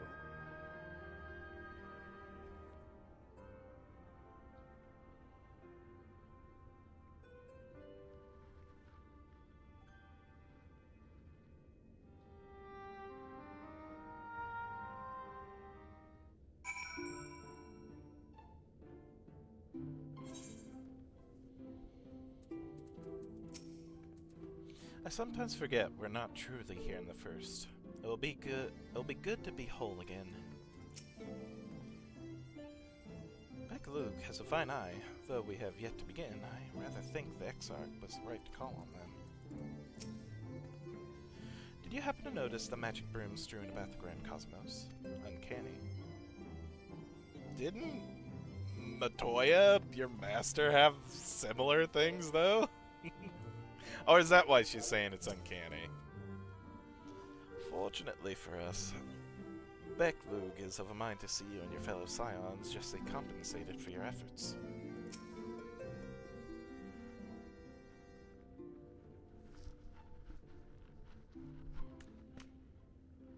You have spun quite a tale, but tell me, have you given any thought as to how you might return to your world?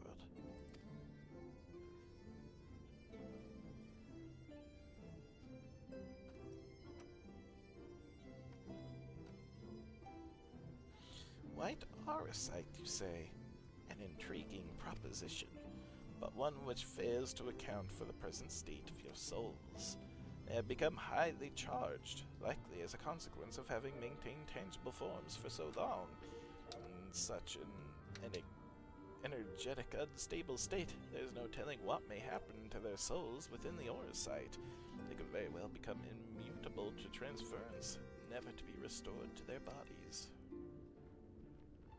Then would it be possible to force our souls into a state of dormancy prior to transference?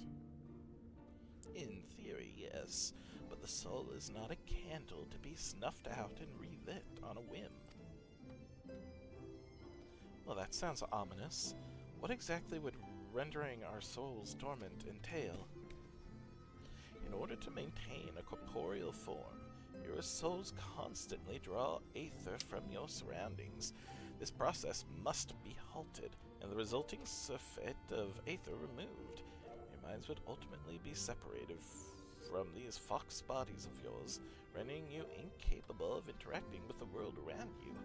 A cruel fate under normal circumstances, but one which will be rectified upon your return home. Leaving lifeless husks, like those poor souls at the inn at Journey's Head, corrupted by the Sin Eaters, the aether made stagnant by the light. Corrupted? Stagnant? Might I see these unfortunate souls?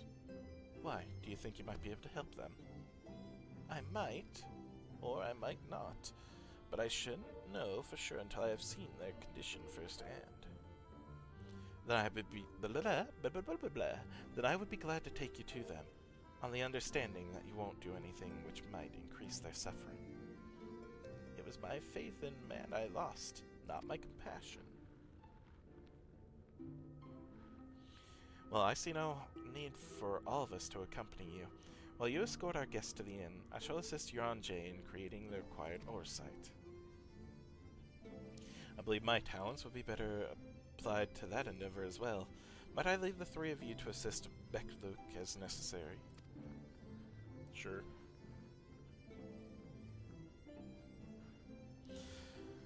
Let us make for Amarong, then. Back to the desert.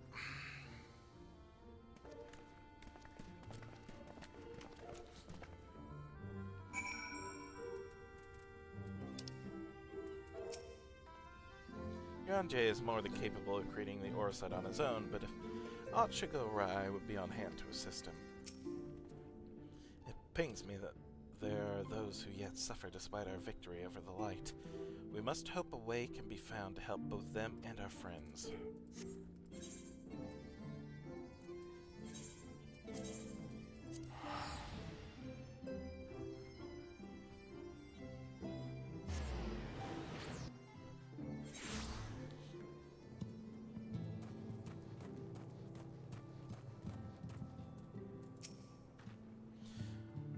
Beckluk told me they wish to meet the worst afflicted, Halric.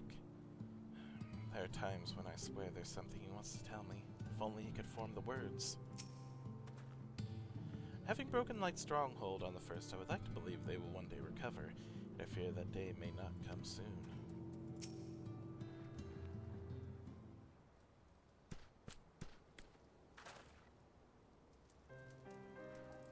So this is Halric, is it? Yes, his etheric balance leans perilously close towards the light, towards stasis. What do you suppose will happen to him? Not too bright, are you, boy? The same as all poor souls corrupted by the light. He will become a sin eater. You don't know that. You defeated the wardens and banished the light from the night sky. Halric was completely unresponsive before, but now...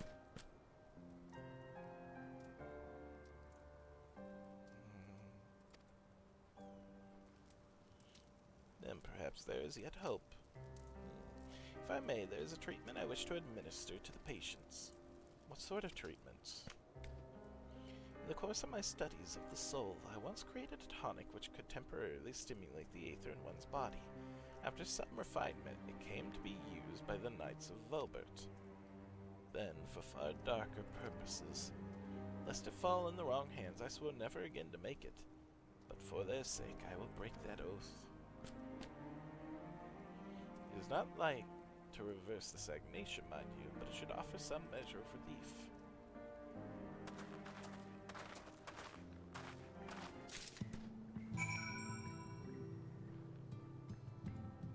Through the patients with the tonic. Oh, okay, cool. They already have the tonic. Good to know. Hello, Toddin. Soul tonic. This potent tonic invented by Beckluk during the time of Volbert is said to revitalize the soul both figuratively and literally.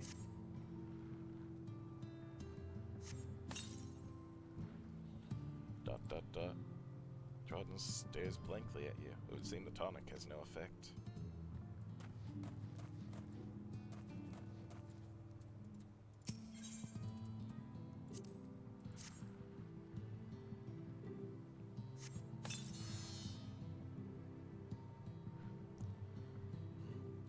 is this warmth I feel in my chest? That one does seem to work. Which makes me a little worried for the ones it doesn't work on.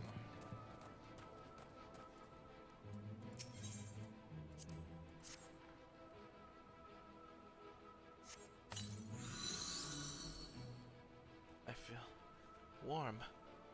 And my legs, they don't feel as heavy.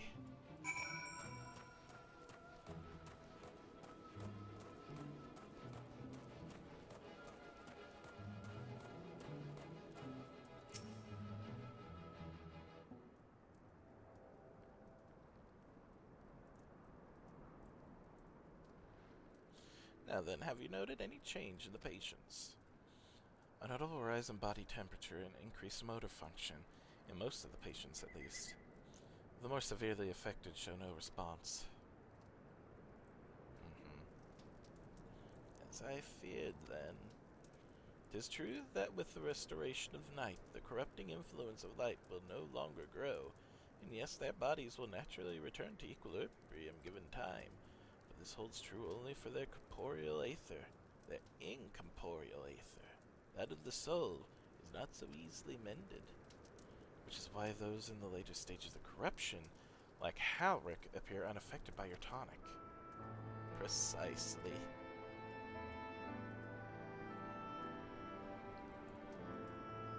The boy's soul is too far gone, his mind held together by the finest of threads.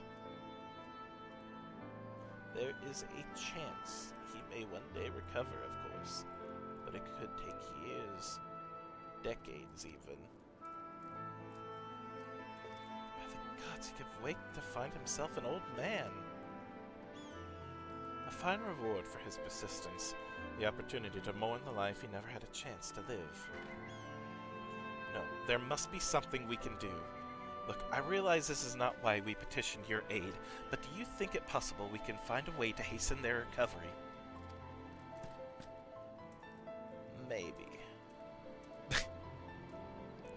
Nor do I think it impossible that in treating them we might learn something of relevance to your own predicament.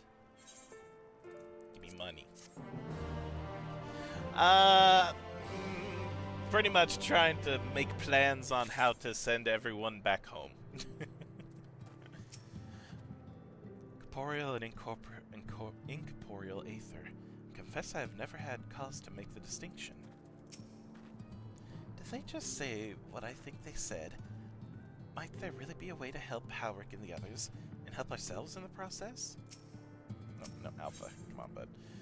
Beck Luke is ready to speak of the metaphysical. Oh, wonderful. I love metaphysical talk. But I do like this tune. I suspect the Crystal Exarch has told you of my past, that I was once a mage of the royal court of Vobert, and that soulcraft was my field of specialty. The tonic you administered to the patients here is one of the fruits of my labors. I hope to do great things for the kingdom. But in the end my knowledge brought only suffering, a plague the like of which none had ever seen. In the hands of unscrupulous men, what should have been my greatest triumph instead become my greatest shame.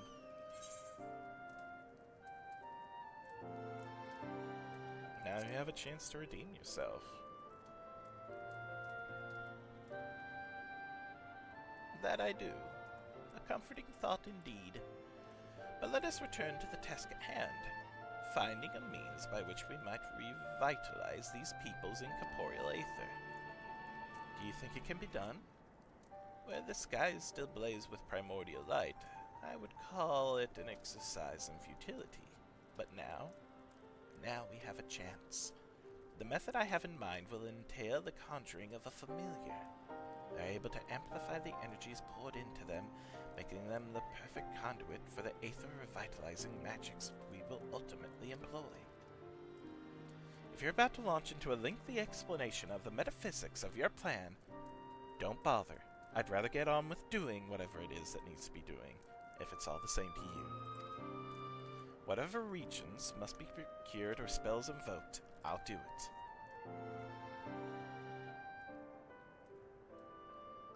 I admire your spirit. Very well. Your first task is to gather the necessary materials. The purest of waters and the finest of clays, as well as a fey lantern brimming with pixie magics. If you're convinced the resulting familiar could help the patients, fine. Alphino, the water and clay will be simple enough, but I think you know what we'll have to do to get the lantern. You don't mean... The pixies took quite a liking to us before. If we humor them with our company, I'm sure they'll be willing to help us. Why don't I just call... my pixie queen? King. Fine. We'll pay a visit to Ilmeg. I never thought you would be the one to suggest going back there. I'm impressed you've been there at all, let alone befriended the Fey folk. Oh, while you're about it, seek out the Numo of Pla'ini. They'll be able to supply you with water suitable for our needs. Right. Let's get this over with, shall we? Back to Ilmeg! And Ali-chan saves us pretty much. Alize's best. There still remains the matter of the clay. Might I prevail? Oh, I'm getting the clay. I thought I was going back to Ilmeg. Never mind. Might I prevail upon you to find it? Sure, I can get clay. I'm a little sad. I like the pixies. They're literally fey, but as long as you're not killed by them, it's fine. Clay from Amarong would likely be best. Know you of anyone who might be able to assist us?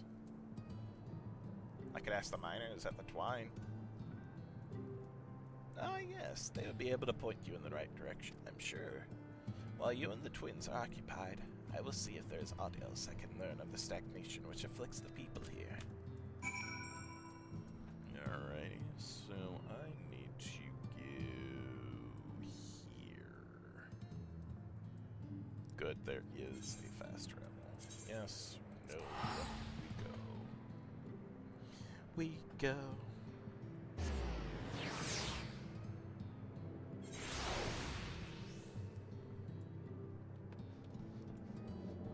Magnus, we need your help again.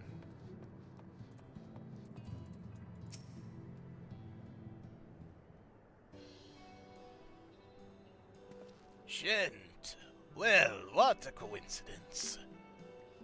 You've come at a good time. We just this moment finished repairing the Talos and trolley you lot took to Nabarong. The trolley was no trouble, but the Talos would have been another matter had we not had a visit from Master Kai.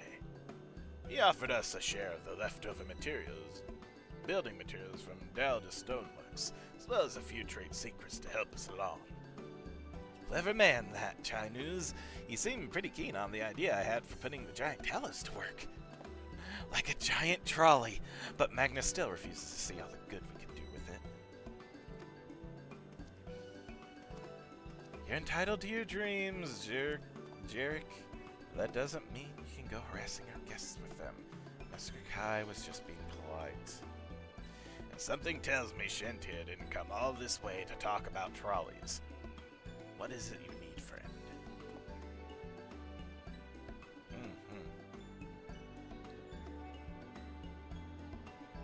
I see.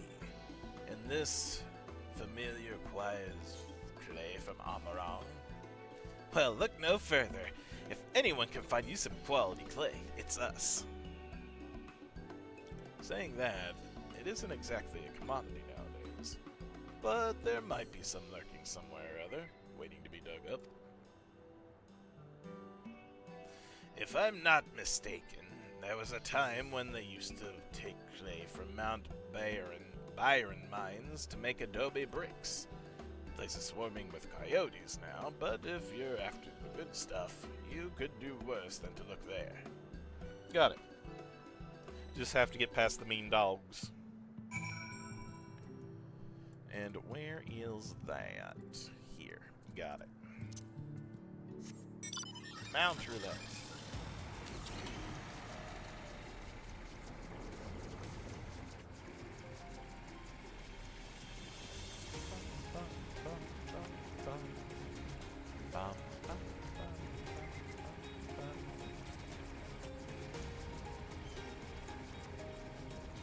fly.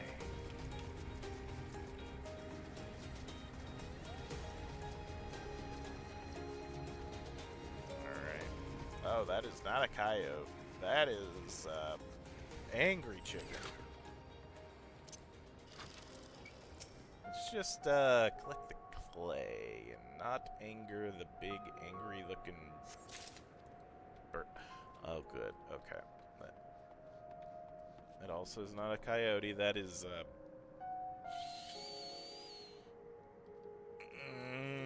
not quite sure what you'd call that. That is a capybara bison?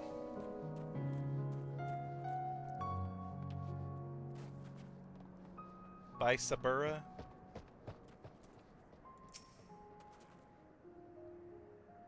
Capison? Up there's the coyote. Oh, is it not gonna? Oh no, it is.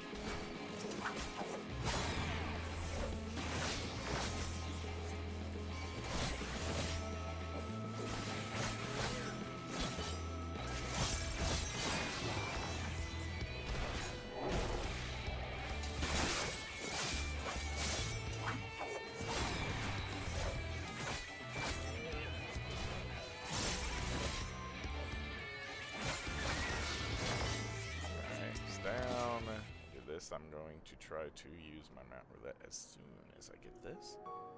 Guess I have to fight another one. Good. Alright, we're out of here. I fly on my dragon.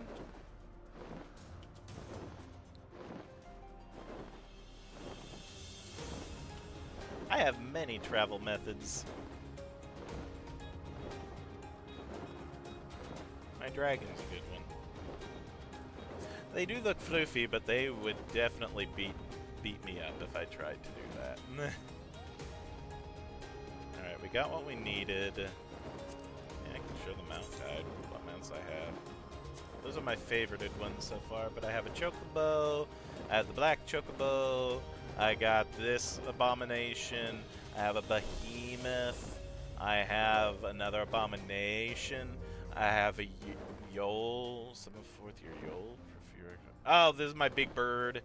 Magitech armor, the crane game, Falcon, Mana Cutter, Arc, which is the frickin' Mechon from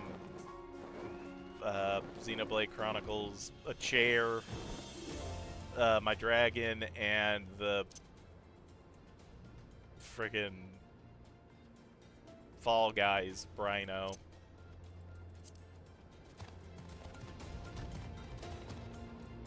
Oh, that was quick. The pixies were constantly confusing me with Alisaie. In jest, I assume. I mean, it's not as if we look that much alike. We, don't look that much alike, do we?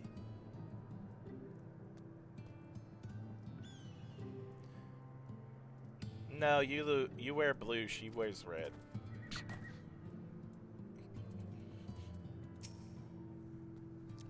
That had better be the only thing we need from the pixies. If I have to endure one more prank, so help me gods.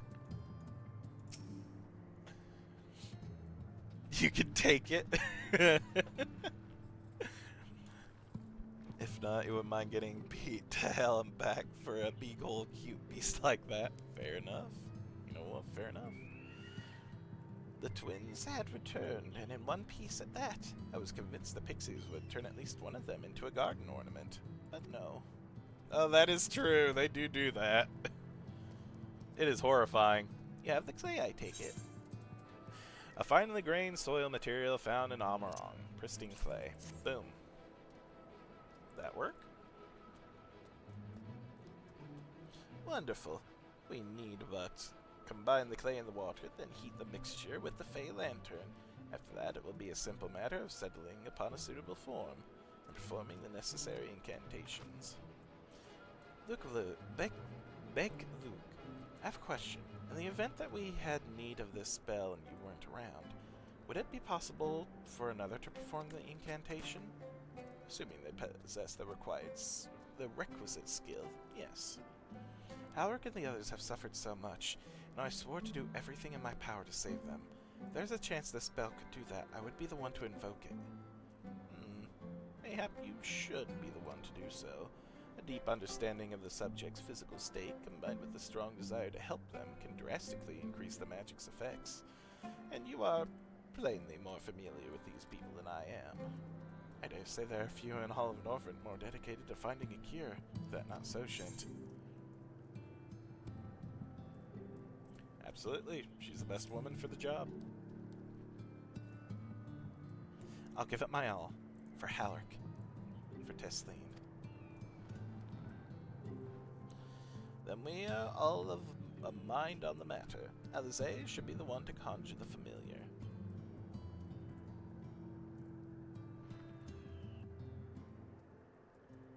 This was her story beat during the expansion anyway.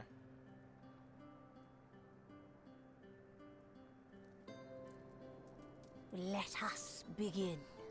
Oh, they're doing the talking now. Alright. I trust you've prepared the clay?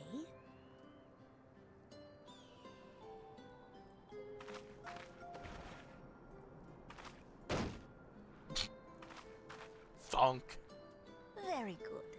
Now, I would have you sculpt for me a porksy. A what? Is that the flying pig? Plump, with floppy ears and a short curly tail. Alright. That was one of the enemies we fought in her dungeon. A porksy. I think I know what you mean.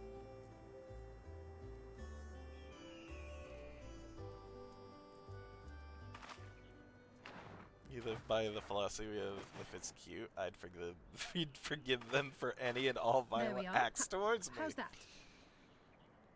Oh. Oh no, Alice!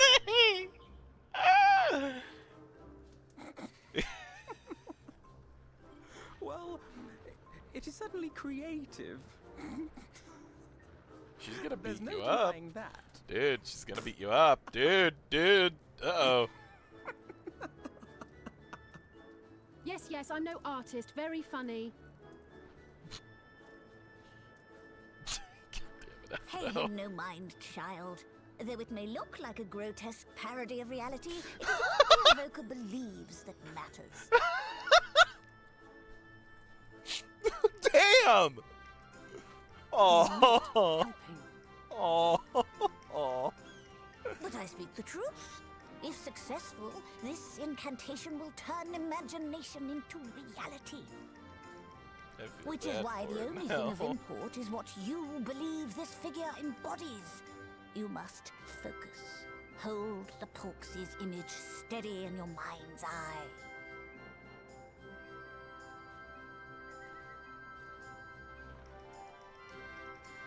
Now then, as I taught you, relax and allow your energies to flow. Oh god, this is gonna come to life too.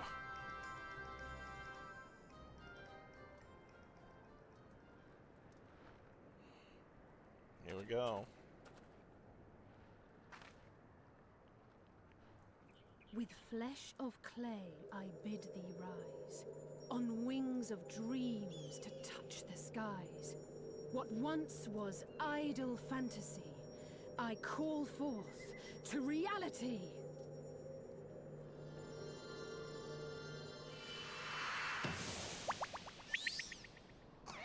Oh, it worked.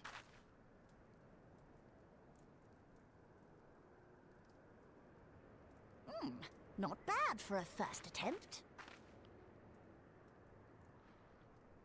Damn. Now, let us see what can be done for young Halric.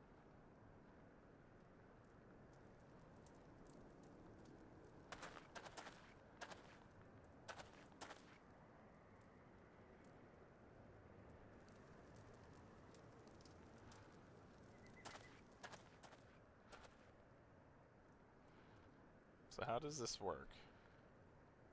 Through the operation of the magics you invoked to animate this familiar, it is now replete with the energies required to stir the boy's soul. You need but give it a name, and it will do as your heart desires.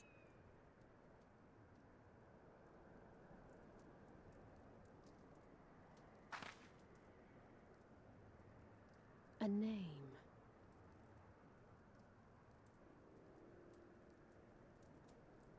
All right, I've decided. Now.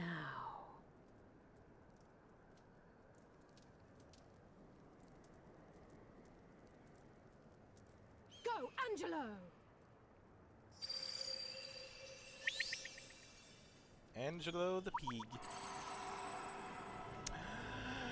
They do the thing.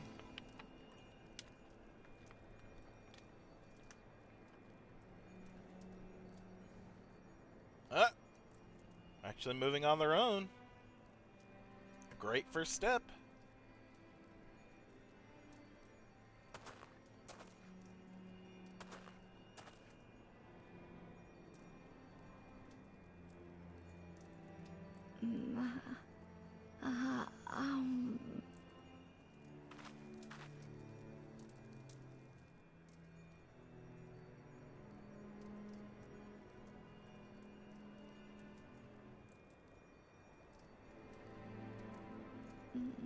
Mother,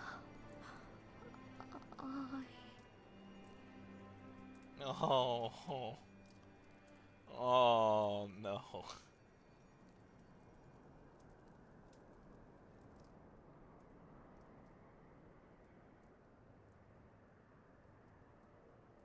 Well, shit.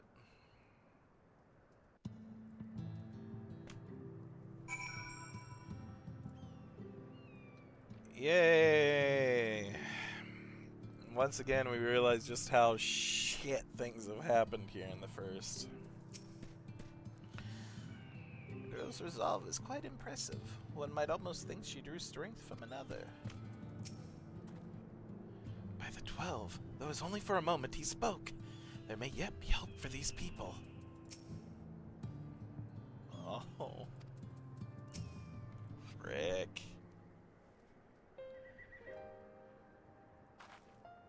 How is he, Big Luke? Did it work? I believe it did. You and your fledgling familiar have done well. If my eyes do not deceive, the hint of color has returned to his soul. Gods, I would jump for joy if I wasn't so exhausted.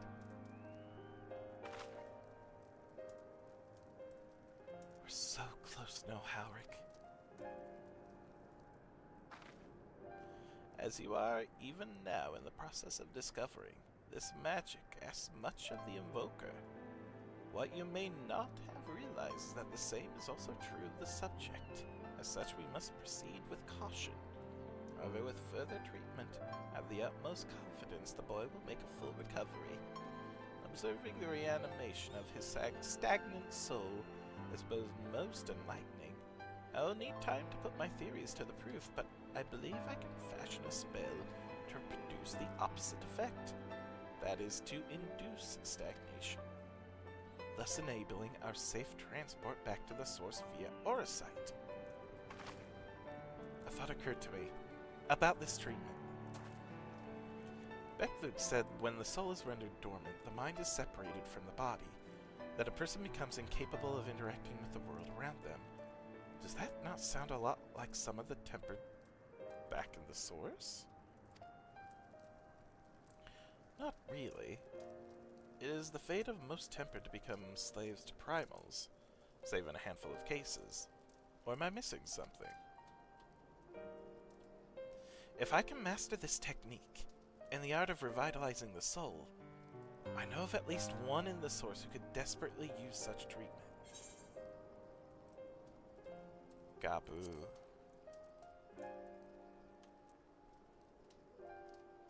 Exactly. His condition is uncannily similar to Halric's, is it not? The only difference being that his soul was suffused with earth-aspected aether instead of light. It follows that if his soul is subject to a similar kind of stagnation, there may be a chance we can save him, right? Forgive me, but who is this Gabu fellow of whom you speak? I see. His condition does sound similar, yet there is much and more about the soul that remains unknown even to me. I say this is not to discourage you, you understand, but to remind you that this is delicate work we do here. Work requiring patience. Of course, and as long as there is hope for the patients here, I will devote whatever time it is needed to see this through. But I refuse to spend that time in idleness. If it's all the same to you, I'd like to stay here with Angelo and continue with this treatment. The two of you should return to the Crystarium with Luke and see if you can't make some headway with their newly posited theories. I would tell you to rest first, but I see you're not to be convinced. Ah, the fire of youth. Let us return to the Crystarium, then. Finally, I found you? Who? Oh, hey, it's you. Kai, sure. What are you doing all the way here?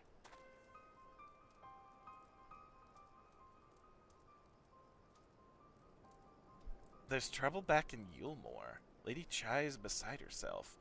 Sighing, pacing, the whole lot. Near enough begged me to go and find you. Sighing and pacing, you say? Must be urgent. I take it I will be returning to the Crystarium alone. Go on, then. It's not as if I have anything for you to do. Thank you, Luke I can't say that. Beklug. Sorry for bothering you and all that, but she says the future of Yulmore is at stake? Great! Super!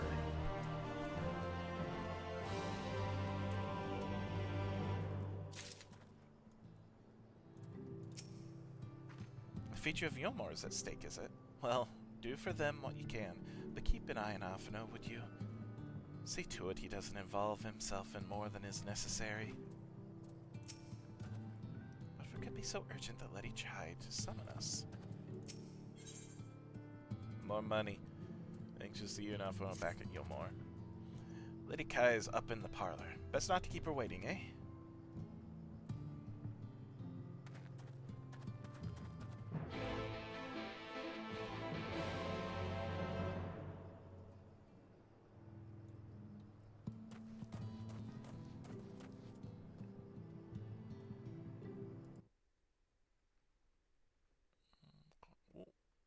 Did not mean to do that.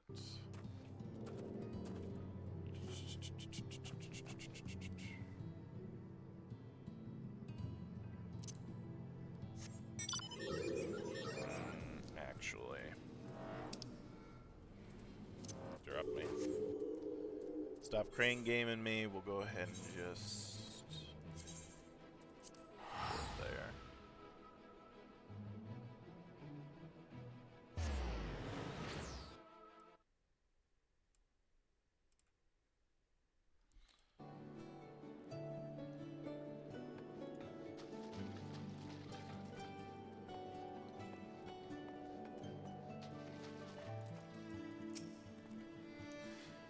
It was the folks over at the Crystarium that told me you'd be down at Journey's Head, and lucky for me, you still were. Running around after people's tiring work. Well, Natia seems to be out of the ordinary, though I do not see Lady Chai anywhere. Probably pacing about outside again, staring off into the distance and all that, sighing. Strange. Let's see if we can find her and discover the source of her distress.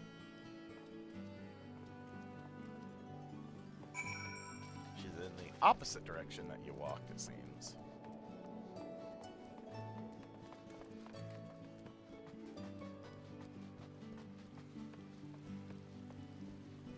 Yep, there she is. Ma'am?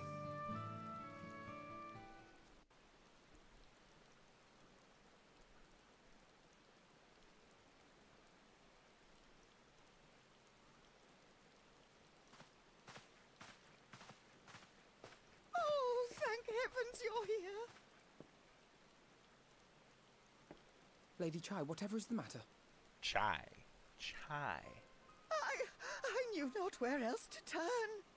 Oh, this is all too much for my poor heart to bear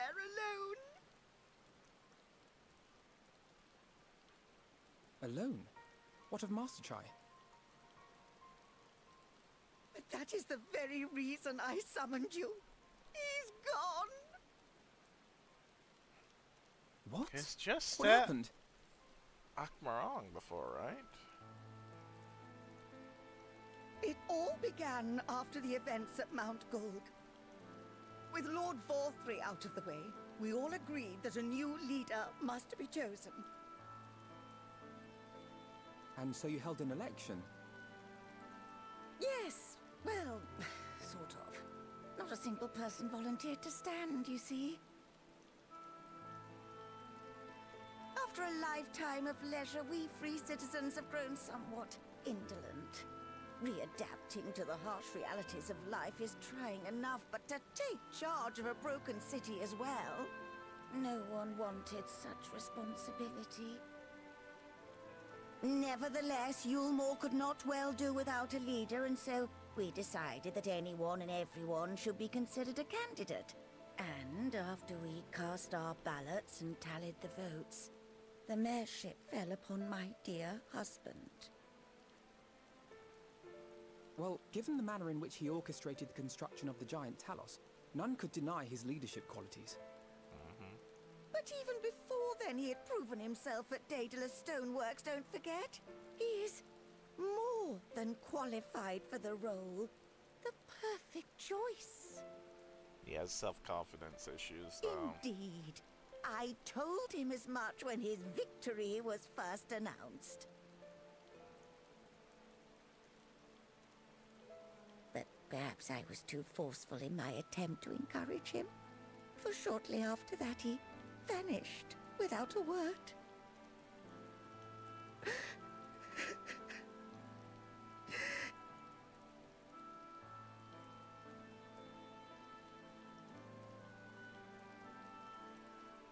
You believe he was so daunted by the burden of leadership that he felt compelled to flee? Please, Lady Chai, dry your eyes. Your husband does not strike me as the sort of man who would abandon his duty, much less his beloved wife. There has to be some other reason for his absence. You truly think so?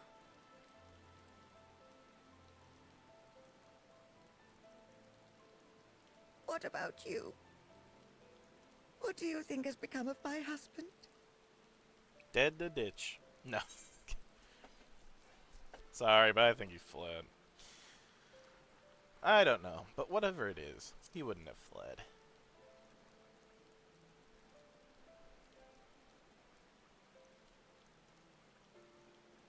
And there you have it, Lady Chai. You needn't worry. Master Chai loves you more than all the world, and he will return. Wherever he may have gone, rest assured we will find him.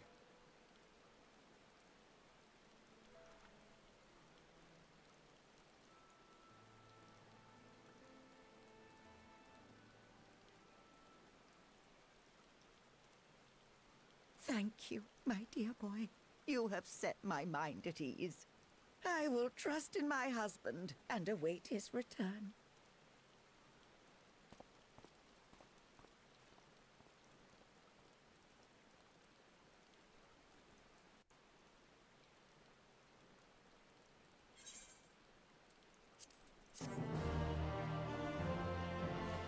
So it wouldn't hurt to figure out where he went, though, huh? For all his comforting words, Zafna was plainly troubled by Master Chai's sudden disappearance. It makes no sense for Master Chai to have left without a word. But even if he had, he would not have done so unobserved. Someone here will have seen something, I'm sure of it. We should split up and inquire as to where anyone saw him leave, or failing that, if they have any idea where he might have gone. I'll meet you at the Glory Gate to compare notes later on.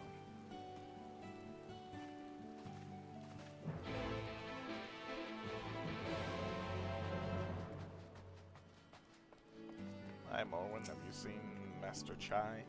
Master Chai? Why, yes, I spoke with him recently. I recall he was in a rather dour mood, concerned about Yulmore's neglect of industry, you see. With Lord Vothry apparently inexhaustible stores of mule, and no great need for money, it's little wonder our businesses were all but forgotten under his rule. But I assured Master Chai that the Boutique of Splendors will do all it can to contribute to the revival of the trade here in Yulmore. which seemed to satisfy him. He took his leave soon after. Your exchange with Morwen has taught you about the stagnant state of business in Yulmore.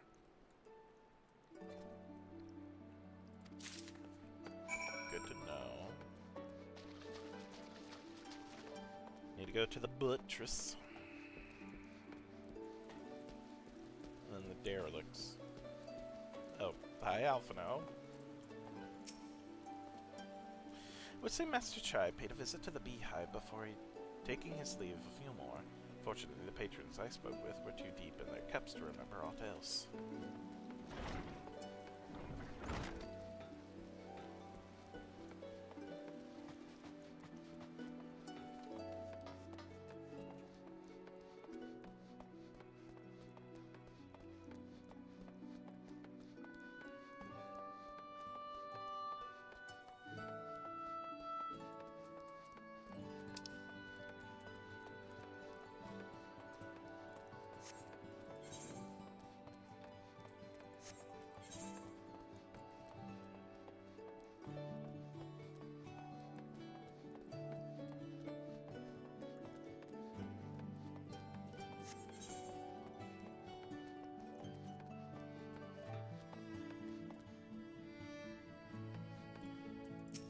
Hello, Cornan.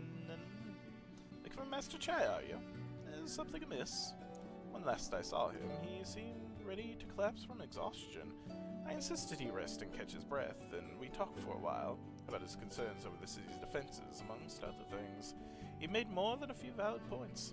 Many of our men are still recovering after the confrontation with Lord Lothry, and finding General Rajit in the heap in the middle of the plaza shook us all to the core. The man commanded no small amount of loyalty, and some of our longest-serving soldiers seemed lost without him. Indeed, a number of them left. Not that we blame you, of course. Without you and yours, we would still be blind to the error of our ways.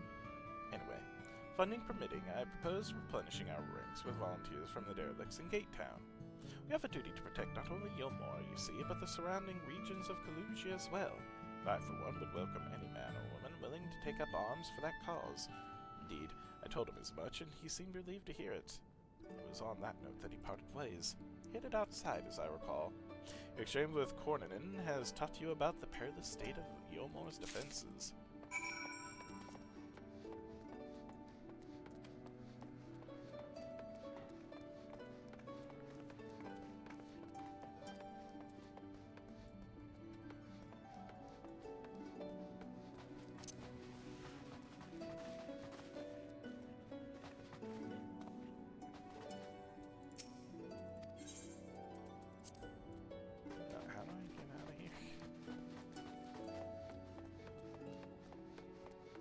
Ah, that way.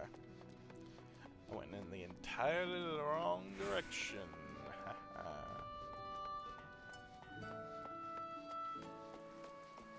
Oh god, it's raining.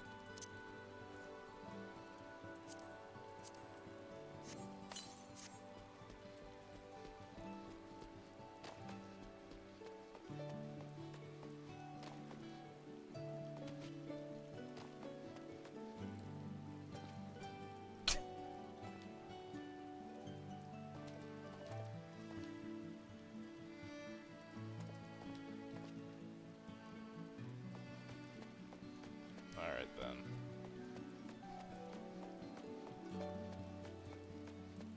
Edinburgh. I recall a man fitting that description. Asked to speak with the poor buggers lately come from right. Said he wanted to know the state of things down in the derelicts, and you can be sure we gave him an earful. Like of food, medicine, clothing, plenty to tell. We hunt high and low for whatever we can scavenge. And it's barely enough to fill our bellies. Folk here don't just want to survive, they want to thrive. When he heard that, he started mumbling to himself. Something about finding us work, I think. Fair play to him, though. Not content with having his ear chewed about the derelicts, he asked about the other settlements and all. After that, I can't really say.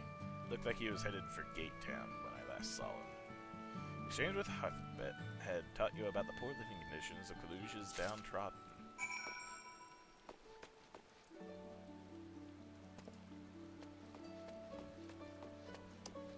Alright, let's go back to Alphado now so he can learn about these things. What time is it? Okay, I'm gonna have to call it soon so I can get ready for work. Yay, work! Yay, night shifts. That's fine. Ah, there you are. How did you fare? Have you learned anything which might offer a clue as to Master Chai's whereabouts? Business, defense, downtrodden. Interesting. He apparently paid a visit to the Queen Bee as well.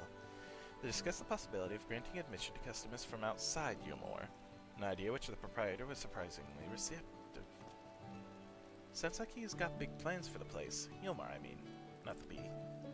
Perhaps. But the question remains, where did he go after leaving the city?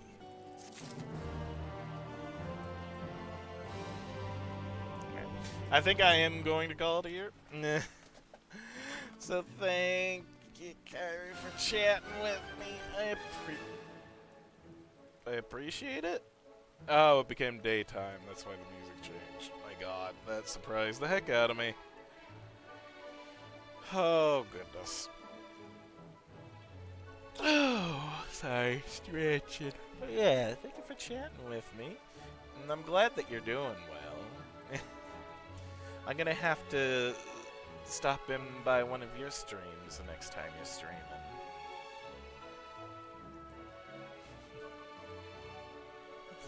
I've just been unable to for a bit. My schedule has been wonky. But yeah. I hope to chat with you some more then. Until then, I'll probably be back with more of this at least tomorrow around the same time, so we can continue on with the main story quests. And hopefully get my friends back to the source so they do not die. Kind of preferable. Alright, so until then, thank y'all very, very much for watching. I appreciate it. Thank you, thank you. And until then, I hope you all have a wonderful rest of your day, rest of your evening, whichever it may be. And I'll see you next time. Bye, everybody.